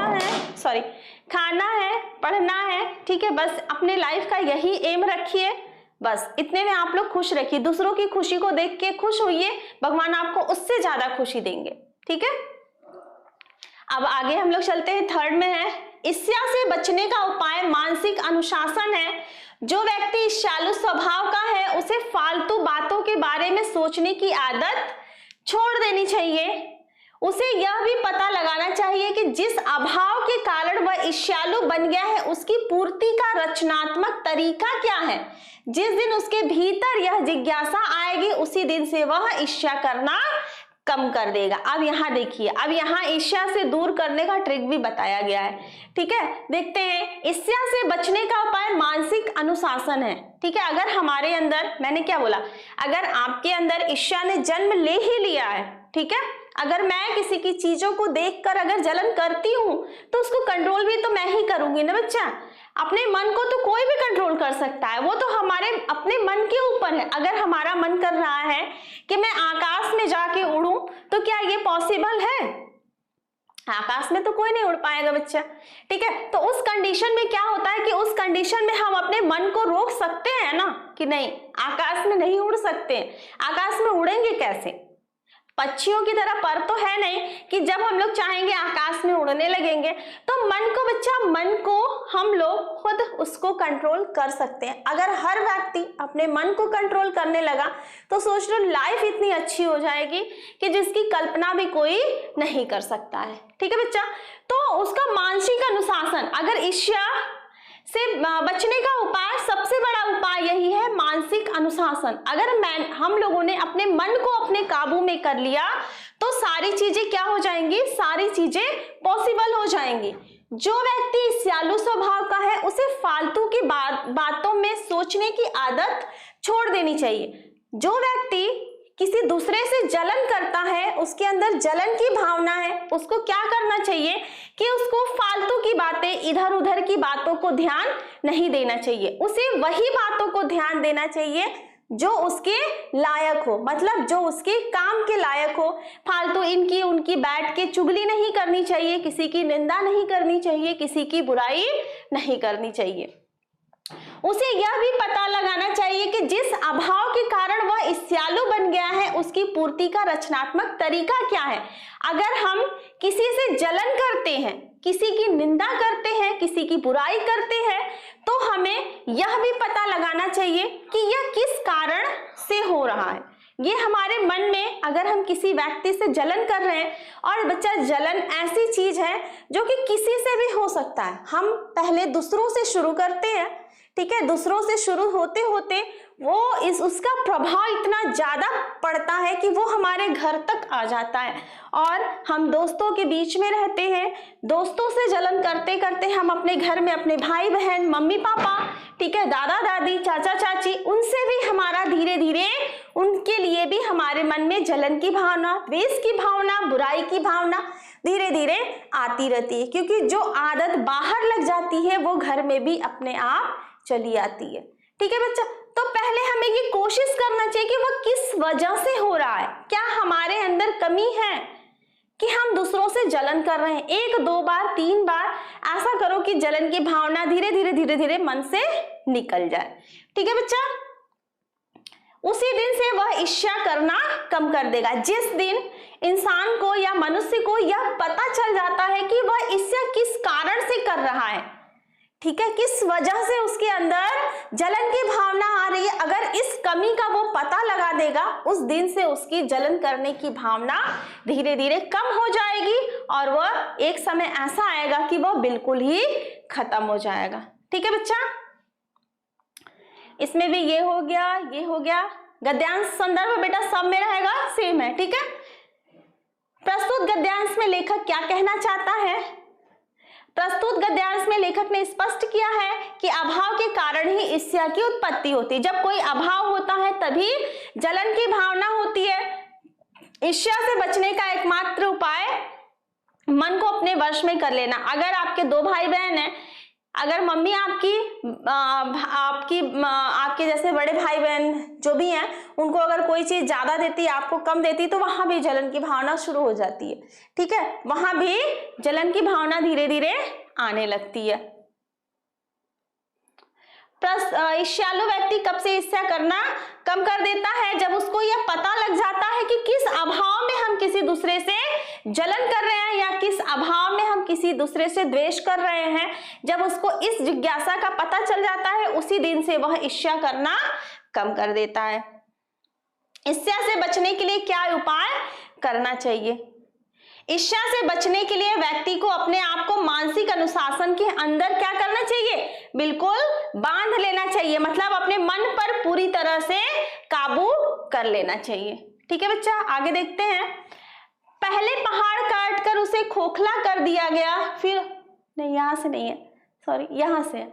भीतर की समुची दीवारें और छतें रगड़कर चिकनी कर ली गई और तब उनकी जमीन पर चित्रों की एक दुनिया ही बसा दी गई। सिर्फ 2 लाइन की व्याख्या करनी बेटा। संदर्भ है प्रस्तुत गद्यांश हमारी पाठ्य पुस्तक हिंदी, ठीक है, हिंदी गद्य खंड के अजंता नामक पाठ से उद्धृत है। इसके लेखक कौन है? भगवत शरण उपाध्याय जी हैं। प्रस्तुत लाइन में क्या कह रहे हैं बच्चा, देखते हैं। प्रस्तुत गद्यांश में लेखक कहता है कि गुफा की भीतरी दीवारों और छतों को विधिवत रगड़ कर चिकना बना लिया गया है। उस चिकनी पृष्ठभूमि पर चित्रकारों के द्वारा अनेकानेक चित्र बना दिए गए, जिनको देखकर ऐसा लगता है मानो चित्रों की एक नई दुनिया निर्मित कर दी गई है, ठीक है बच्चा। ये दिया है ना, भीतर की समुचित दीवारों और छतें रगड़कर चिकनी कर ली गई, तब उनकी जमीन पर चित्रों की एक दुनिया ही हो गई। अजंता एलोरा की गुफाएं, अजंता की गुफाओं के बारे में आप लोगों ने सुना ही होगा, जानते ही होंगे कि वो कैसी है। तो बेटा भीतर की जो गुफा के अंदर की दीवारें हैं, पत्थर की बनी हुई होती हैं, बड़े बड़े पत्थरों की दीवारें होती हैं, ठीक है। उसको क्या किया गया कि उसको रगड़ के घसीट के रगड़ के घिस कर उसको क्या कर दिया गया है, चिकनी कर दी गई। और उसकी जो दीवारें हैं, ठीक है, दीवारों पे इतनी सुंदर पत्थरों पर इतनी सुंदर जो कलाकारी की गई है, जो चित्रकार हैं वो अपने चित्रकार के इतने सुंदर उस पे नमूने बनाए हैं, चित्र बनाए हैं कि उसको देखकर अजब ही देखने के बाद ऐसा लगता है कि चित्रों की एक अलग ही दुनिया वहां पर बसी हुई है, ठीक है। ये भी हो गया। पहाड़ों को जीवंत कैसे बनाया गया है? गद्यांश के आधार पर स्पष्ट कीजिए। पहाड़ों को काटकर भवन का रूप दिया गया, दीवारें, छतों और खंभों को चिकना कर उन पर सजीव चित्र निर्मित किए गए। मतलब जो पहाड़ हैं उनको काट कर क्या किया गया कि उनको काट कर नए चित्र बनाए गए, ठीक है, और उस पे नए नमूने बनाए गए, नए कलाकृतियां की गई, जिससे ये पता चलता है कि वो बहुत ही ज्यादा क्या है, सुंदर है। और चित्रों में क्या किया गया, रंग भरा गया। इस प्रकार पहाड़ों को जीवंत बना दिया गया। मतलब पहाड़ों पर भी जीना संभव हो गया। और वो क्यों हो गया? क्योंकि जो कलाकार हैं अपनी कलाकारी को दिखाकर इसको इतना सुंदर वहां पे नमूना बना दिए हैं कि उसको देखकर लगता है कि कितना ही सजीव वहां का। कभी इसको करके देखिए तो समझ में आएगा कि वो कैसा लगता है, ठीक है। आगे बढ़े। कितना जीवन बरस पड़ा है इन दीवारों पर, जैसे फसाने अजायब का भंडार खुल पड़ा हो। कहानी से कहानी टकराती चली गई, बंदरों की कहानी, हाथियों की कहानी, हिरणों की कहानी, क्रूरता और भय की, दया और त्याग की। जहां बेरहमी है वहीं दया का भी समुद्र उमड़ पड़ा है, जहां पाप है वहीं क्षमा का सोता फूट पड़ा, रा और कंगले, विलासी और भिक्षु, नर और नारी, मनुष्य और पशु, सभी कलाकारों के हाथों सिरजते चले गए। ठीक है, हैवान की हैवानी को इंसान की इंसानियत से कैसे जीता जा सकता है, कोई अजंता में जाकर देखे। बच्चा ये बहुत ही इंपॉर्टेंट है। ठीक है, बहुत ही, देखिए 14 में भी आया, 17, 20 और 23। ठीक है, ये बहुत बार रिपीटेड क्वेश्चन है। ठीक है, ये बहुत ही इंपॉर्टेंट है। यहाँ पर देखिए कितना जीवन बरस पड़ा है। यहाँ पर मतलब देखिए यहाँ पर क्या कहा गया है बच्चा कि यहाँ पर अजंता की जो गुफाएं हैं उनका वर्णन किया गया, मतलब उनकी सुंदरता का यहाँ पर वर्णन किया गया है कि वो कितने सुंदर हैं। प्रस्तुत गद्यांश में लेखक कहते हैं अजंता की गुफाओं की दीवारों पर बने चित्र इतने सुंदर लगते हैं कि उन्हें देखकर लगता है इन दीवारों पर मानो जीवन स्वयं ही उतर आया है। इन्हें अजंता के इन भित्ति चित्रों में आश्चर्यजनक कथा कहानियों दिया है ना, ये देखिए। ठीक है, यहाँ पर जीवन बरस पड़ा, मतलब उनकी कलाकारियों को देखकर इतना सुंदर लगता है, उसके नमूनों को देखकर कि ऐसा लगता है कि जीवन जो है वो एकदम बरस पड़ा है। बंदरों की कहानी, हाथियों की कहानी, हिरणों की कहानी, क्रूरता और भय, मतलब वहां पे जो चित्र बनाए गए हैं। ठीक है बच्चा, वो चित्र आप लोगों ने देखा होगा, कॉपी पे चित्र, जैसे दीवारों पे चित्र भी देखे होंगे, पेंटिंग देखे होंगे, हाथ से किया होगा, पेंटर ने किया होगा। बट बेटा जब आप अजंता की गुफाओं में जाओगे ना, वहां पे पत्थरों पर कलाकारों ने पत्थरों से ही पत्थरों को खुरेद कर, ठीक है, उसको इतना सुंदर सुंदर चित्र बनाया है कि उसको देखने के बाद लगता है कि वाह हम लोग स्वर्ग में आ गए, इतना सुंदर है। वहां मतलब कहानियां, जैसे बंदरों की कहानी है, उसके डायग्राम को ऐसा प्रदर्शित किया गया है कि देखने के बाद बहुत ही सुंदर लगता है। हाथियों की कहानी, दया की कहानी, क्रूरता की कहानी, जहां बेरहमी वहीं दया का भी समुद्र उमड़ पड़ा है, जहां पाप है वहीं क्षमा का सोता भी फूट पड़ा, मतलब कहानियां भी वहां के पत्थरों पर लिखी हुई है। राजा और कंगले, विलासी और भिक्षु, नर और नारी, मनुष्य और पशु, सभी कलाकारों के हाथों सिरजते चले गए। मतलब वहां के कलाकारों ने ऐसी कोई चीजें नहीं है जिसपे वहां पे कलाकारी नहीं की हो और जिसपे कोई कहानी न लिखा गया हो। हैवान की हैवानी को इंसान की इंसानियत से कैसे जीता जा सकता है, कोई जाकर अजंता में देखे। मतलब वहां पे जैसे कोई, मैंने अभी बताया ना कि जैसे स्यालु कोई मनुष्य है, अगर वो चाहे तो अपने आप को, अपने मन को कंट्रोल करके दूसरों से जलन की भावना को दूर कर सकता है। वैसे बच्चा अगर अजंता में चला जाए तो वहां पे आपको सारी चीजें अजंता की गुफाओं में, अजंता की दीवारों पर देखने को मिल जाती हैं। ठीक है बच्चा, ये भी हो गया, ये भी हो गया। अजंता की दीवारों पर किन की कहानियां चित्रित है, ये तो आपके क्वेश्चन में ही मिल जाएगा। ठीक है, वही बंदरों की, हाथियों की दिया है ना। ठीक है, आगे अजंता की गुफाओं में किस महापुरुष के जीवन का विस्तार से चित्रित किया गया है। भगवान बुद्ध के संपूर्ण जीवन की जन्म से लेकर निर्वाण तक की सभी प्रधान घटनाओं को वहां पर चित्रित किया गया। आप सोच लीजिए, जो महात्मा बुद्ध रहते हैं, ये दो तरह से क्वेश्चन पूछेगा, या कलाकारों ने किसके जीवन का चित्रांकन किया है। तो महात्मा बुद्ध के जीवन का जन्म से लेकर, ठीक है, जन्म से लेकर उनके लास्ट समय तक का वहां पे पूरा चित्रण किया हुआ है अजंता की गुफाओं पे। जहां जाना भी संभव नहीं था, जहां रहना भी पॉसिबल नहीं था, वहां के कलाकारों ने इतनी सुंदर कलाकृतियां बना डाली हैं। अजंता की गुफाओं में किन किन विरोधी भावों और व्यक्तियों का चित्रण है, या दीवारों पर बने चित्र किन किन से संबंधित है। ये देखिए, दया, पाप, क्षमा आदि आप लोग को ये सारी चीजें किसमें मिल जाएंगे, क्वेश्चन में ही मिल जाएंगे। ये देखिए, ये है ना, दया, पाप, समुद्र उमड़ रहा, ये सारी चीजें। फिर एक कलाकारों के हाथे क्या सिरजते चले गए।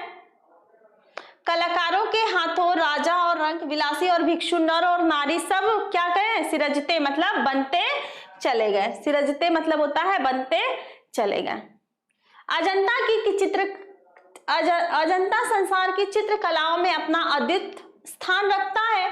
इतने प्राचीन काल के, इतने सजीव, इतने गतिमान, इतने बहुसंख्य कथा प्राण चित्र कहीं नहीं बने। अजंता के चित्रों ने देश विदेश सर्वत्र की चित्रकला को प्रभावित किया है। उनका प्रभाव पूर्व के देशों की कला पर तो पड़ा ही मध्य पश्चिम एशिया भी उनके कल्याणकर प्रभाव से वंचित न रह सका। बच्चा बताएं, अजंता की जो कलाकारी है वह देश के हर कोने में उसका प्रभाव पड़ा है, क्योंकि वहां पर हर जो चित्र है, सारे चित्र इतने मतलब जैसा लगता है सजीव चित्रण किया हुआ है। वहां की जो चित्र है वो ऐसा लगेगा कि वो अभी बोल देगा, ठीक है। वो मतलब कुछ ना कुछ जहां भी कलाकारी की गई वो हर कहानी को खुद बयां करते हैं, और उनकी कलाकारी को देखकर लगता है कि यहाँ की दुनिया कितनी रंग बिरंगी है, कितनी सुंदर है, ठीक है।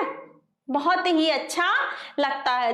बहुसंख्य मतलब इतने गतिमान, इतने सजीव और कथा प्राण चित्र कहीं नहीं बने हैं। जो चित्र हैं उनके अंदर ऐसा लगता है कि सिर्फ प्राण डालना बाकी है, बाकी सारी चीजें एकदम सजीव ही हैं, ठीक है बच्चा। ये भी अजंता की कला का प्रभाव किन देशों पर पड़ा है? तो अजंता की कला का प्रभाव पूर्व की देशों पर तो पड़ा ही है, उसके साथ पश्चिमी देशों पर भी, पश्चिमी एशिया के देशों पर भी बहुत तेजी से पड़ा है, ठीक है।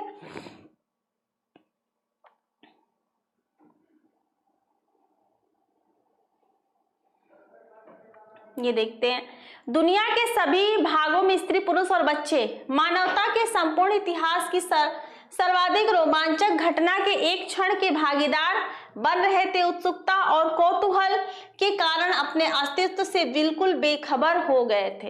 इसका संदर्भ देखते हैं बच्चा। प्रस्तुत गद्यावतरण हमारी पाठ्य पुस्तक हिंदी गद्य खंड के संकलित श्री जयप्रकाश भारती द्वारा लिखित पानी में चंदा, ठीक है, चांद पर आदमी चैप्टर, ये सोच लीजिए चैप्टर बड़ा घुमावदार है। पानी में चंदा, ठीक है, पानी में चंदा, जैसे पानी में आप लोग देखते हो ना, पानी में चंदा दिखता है और चांद पर आदमी, ठीक है, नामक निबंध से लिया गया है। लेखक का कथन है कि सबसे अधिक रोमांचक घटना मनुष्य का चांद पर पहुंचना को देखकर सुनने के लिए टीवी या रेडियो के पास बैठकर पूरी दुनिया के व्यक्ति क्या कर रहे थे? एक पल के लिए इसके हिस्सेदार बन रहे थे। जिज्ञासा और बेचैनी के कारण वे अपनी हस्ती से बिल्कुल अनजान हो गए थे। ये मानवता के संपूर्ण इतिहास, मतलब जब ये स्टोरी तब की है, आप लोगों ने देखा होगा कि चांद जो है, कभी आप लोगों ने देखा है थाली में पानी रख के देखिए, या पानी के पास, नदी के पास, गंगा जी के पास, पोखरे के पास, या छत पर ही बाल्टी में पानी, थाली में पानी कहीं भी रख के देखिए तो पानी में चांद दिखता है ना। तो पहले क्या था, जब लोग चांद पे नहीं पहुंचे थे तो उस समय क्या था कि लोग, चांद की पूजा आज भी होती है, ठीक है, तो उस समय पानी में चंदा, और जब चांद पर आदमी पहुंच गया तो लोग बड़े आश्चर्य में पहुंच गए, मतलब पड़ गए कि चांद पर आदमी कैसे पहुंच गया, चांद पर लोग कैसे पहुंच गए। तो बच्चा जब वहां पर पहुंचे, जब लोगों को पता चला, तो उस समय जितने भी रेडियो है, टेलीविजन है, ठीक है, सब जगह लोग कान लगाए और अब टकटकी लगाए देख रहे थे कि क्या ये सच की कहानी है। सारे जगह कौतूहल मतलब शोरगुल हो रहा था और उत्सुकता से लोग भरे हुए थे, क्या सुनने के लिए कि चांद तो पानी पर दिखता है, ठीक है, पानी में चांद दिखता है, लेकिन आज ऐसा हो गया कि चांद पर ही आदमी चला गया। मतलब पानी को उलट दो, है ना, आदमी ऊपर चला गया, पानी नीचे आ गया। आइए देखते हैं रोमांचक घटना के भागीदार कौन बन रहे थे। दुनिया के सभी भागों के स्त्री पुरुष और बच्चे जितने भी रोमांचक घटना के भागीदार बन रहे थे, मतलब सबको इतनी खुशी थी कि चांद पर लोग पहुंच गए हैं, ठीक है। अब तो हर चीजें पॉसिबल हो गई हैं, ठीक है, हर चीजें पॉसिबल हो गई, चांद पर लोग पहुंच रहे हैं, अब धीरे धीरे सूर्य पर भी लोग पहुंच जाएंगे, ठीक है, अपना मिशन भी छोड़ा गया है सूर्य पर पहुंचने के लिए, ठीक है। तो बच्चा सभी लोग बहुत ही ज्यादा रोमांचक हो रहे थे, मतलब बहुत ज्यादा उत्सुक हो रहे थे। कौन? स्त्री पुरुष, बुढ़े, बच्चे, सब लोग। आगे चलते हैं। मानव मन सदा से ही अज्ञात के रहस्यों को खोखले और जानने समझने को उत्सुक रहा है। जहां तक वह नहीं पहुंच सकता था वहां वह कल्पना के पंखों पर उड़कर पहुंचा। मतलब जो हमारा मन है, ह्यूमन नेचर है बच्चा, वो क्या है कि अगर हमें इस रास्ते पर चलने के लिए मना किया जाएगा कि नहीं उस रास्ते पे मत जाना, तो तुरंत हमारे मन में ये बात आएगी, तुरंत आती है बच्चा। अगर मम्मी पापा या कोई भी मना करता है कि उस रास्ते पे मत जाना, सही नहीं है, तुरंत छोटा बच्चा रहे या बड़ा बच्चा रहे, कोई भी रहे, उसके मन में तुरंत ये भावना आएगी कि उस रास्ते पर जाने के लिए क्यों मना किया गया है। ठीक है, हमारे मन में तुरंत ये भावना तुरंत आती है कि हम उस रास्ते पर जाने के लिए क्यों मना किया गया, और कहीं न कहीं वो चीज हमारे मन में आ जाती है और हम उस रास्ते तक जाकर पता लगाते हैं कि आखिर क्यों मना किया गया था। ठीक है, तो बच्चा ये ह्यूमन नेचर है कि अज्ञात के रहस्यों को, मतलब जो जिसके बारे में हमें नॉलेज नहीं है, अगर वो रहस्यनुमा है तो उसके बारे में उसके तह तक जाएंगे। आप लोगों ने देखा था कि जो वो भाप था, ठीक है, भाप था, जो साइंटिस्ट थे उन्होंने क्या किया कि जब देख रहे हैं कि पानी बॉयल कर रहा है और बार बार जो प्लेट रखा हुआ था, ठीक है, उसका बार बार ढक्कन जो है ऊपर नीचे हो रहा है, तो वो क्यों हो रहा है, वो क्यों करते करते करते करते आखिर में क्या हुआ कि उन्होंने भाप के इंजन का आविष्कार कर दिया। ठीक है, वह वहां कल्पना के पंखों को उड़कर पहुंचता है जहां तक वह नहीं पहुंच सकता था। मतलब जहां भी, जैसे चांद पर पहुंचना ये पॉसिबल नहीं था, ठीक है, ये कभी लोगों ने सोचा नहीं था, लेकिन मनुष्य वहां पर भी धीरे धीरे पहुंचा। उसकी अनगढ़ और अविश्वसनीय कथाएं उसे सत्य के निकट पहुंचाने में प्रेरणा शक्ति का काम करती हैं, और उसके अंदर जो एक लगन है, जो दृढ़ संकल्प है, उसको उस रास्ते तक, उसकी मंजिल तक ले जाता है। ठीक है, पहुंचने में उसकी बहुत मदद करती है। जैसे आप लोग हो, ठीक है, 10th की तैयारी आप लोग बहुत अच्छे से कर रहे हो, ठीक है, बिना मतलब कुछ सोचे समझे कि नहीं मुझे एक अपना गोल, एक लक्ष्य निर्धारित किए होगे कि हमारा 95 प्लस आना चाहिए, और उसके लिए दिन रात मेहनत कर रहे हो, तो कहीं ना कहीं भगवान भी आपकी सुनते होंगे और कहीं ना कहीं आपके मेहनत का फल भी बहुत ही मीठा मिलेगा। ठीक है बच्चा, तो आप लोग एकदम लगन से, एकदम जी जान से पढ़ते रहिए। ठीक है, ये जो स्टोरी है ये हमें यही आप लोगों को शिक्षा देती है कि मतलब लगन से, अगर हमारे अंदर मन में विश्वास हो, दृढ़ संकल्प हो, तो कुछ भी इम्पॉसिबल नहीं है, सारी चीजें पॉसिबल है, दुनिया हमारे मुट्ठी में होगा। ठीक है, मानव की विकास यात्रा को महादेवी जी ने कैसे स्पष्ट किया है? मानव की विकास यात्रा को महादेवी जी ने एक वाक्य, पहले पानी में चंदा को उतारा जाता था और आज मानव चांद पर पहुंच गया, कहा। मतलब पहले क्या होता था, बहुत पहले समय में, ठीक है, जब चांद पर लोग नहीं पहुंचे थे, उस समय की बात है कि लोग पहले क्या करते थे, पानी में चांद को उतारते थे, मतलब पानी में चांद को देखते थे। वही बोला ना कि जैसे थाली में, या तो कुछ भी बाहर चले जाइए गंगा जी के पास, नदी के किनारे, पोखरे, तालाब के पास पानी में चांद दिखता है, लोग बड़े खुश होते हैं कि अरे वाह, चांद तो पानी में दिखने लगा। लेकिन जब मनुष्य चांद पर पहुंचा तो उसकी लोग कल्पना करने लगे। प्रस्तुत गद्यांश में लेखक ने मनुष्य की किस प्रवृत्ति को स्पष्ट किया है? प्रस्तुत गद्यांश में लेखक ने मनुष्य की अज्ञात रहस्यों को जानने की प्रवृत्ति को स्पष्ट किया है, कि मतलब जिसके बारे में उसे जानकारी नहीं है उसी के बारे में वह पता लगाना चाहता है। अंतरिक्ष युग का सूत्रपात कब हुआ? अंतरिक्ष युग का सूत्रपात सोवियत रूस के द्वारा पहले स्पुतनिक को छोड़े जाने की तिथि 4 अक्टूबर 1957 से शुरू हुआ। ठीक है बच्चा, तो आज हमारा गद्यांश के जितने भी, गद्यांश आधारित जितने भी प्रश्न उत्तर थे उसकी व्याख्या थी बच्चा, पूरा कंप्लीट हो गया। आई होप आप लोगों को आज का सेशन बहुत ही अच्छा लगा होगा।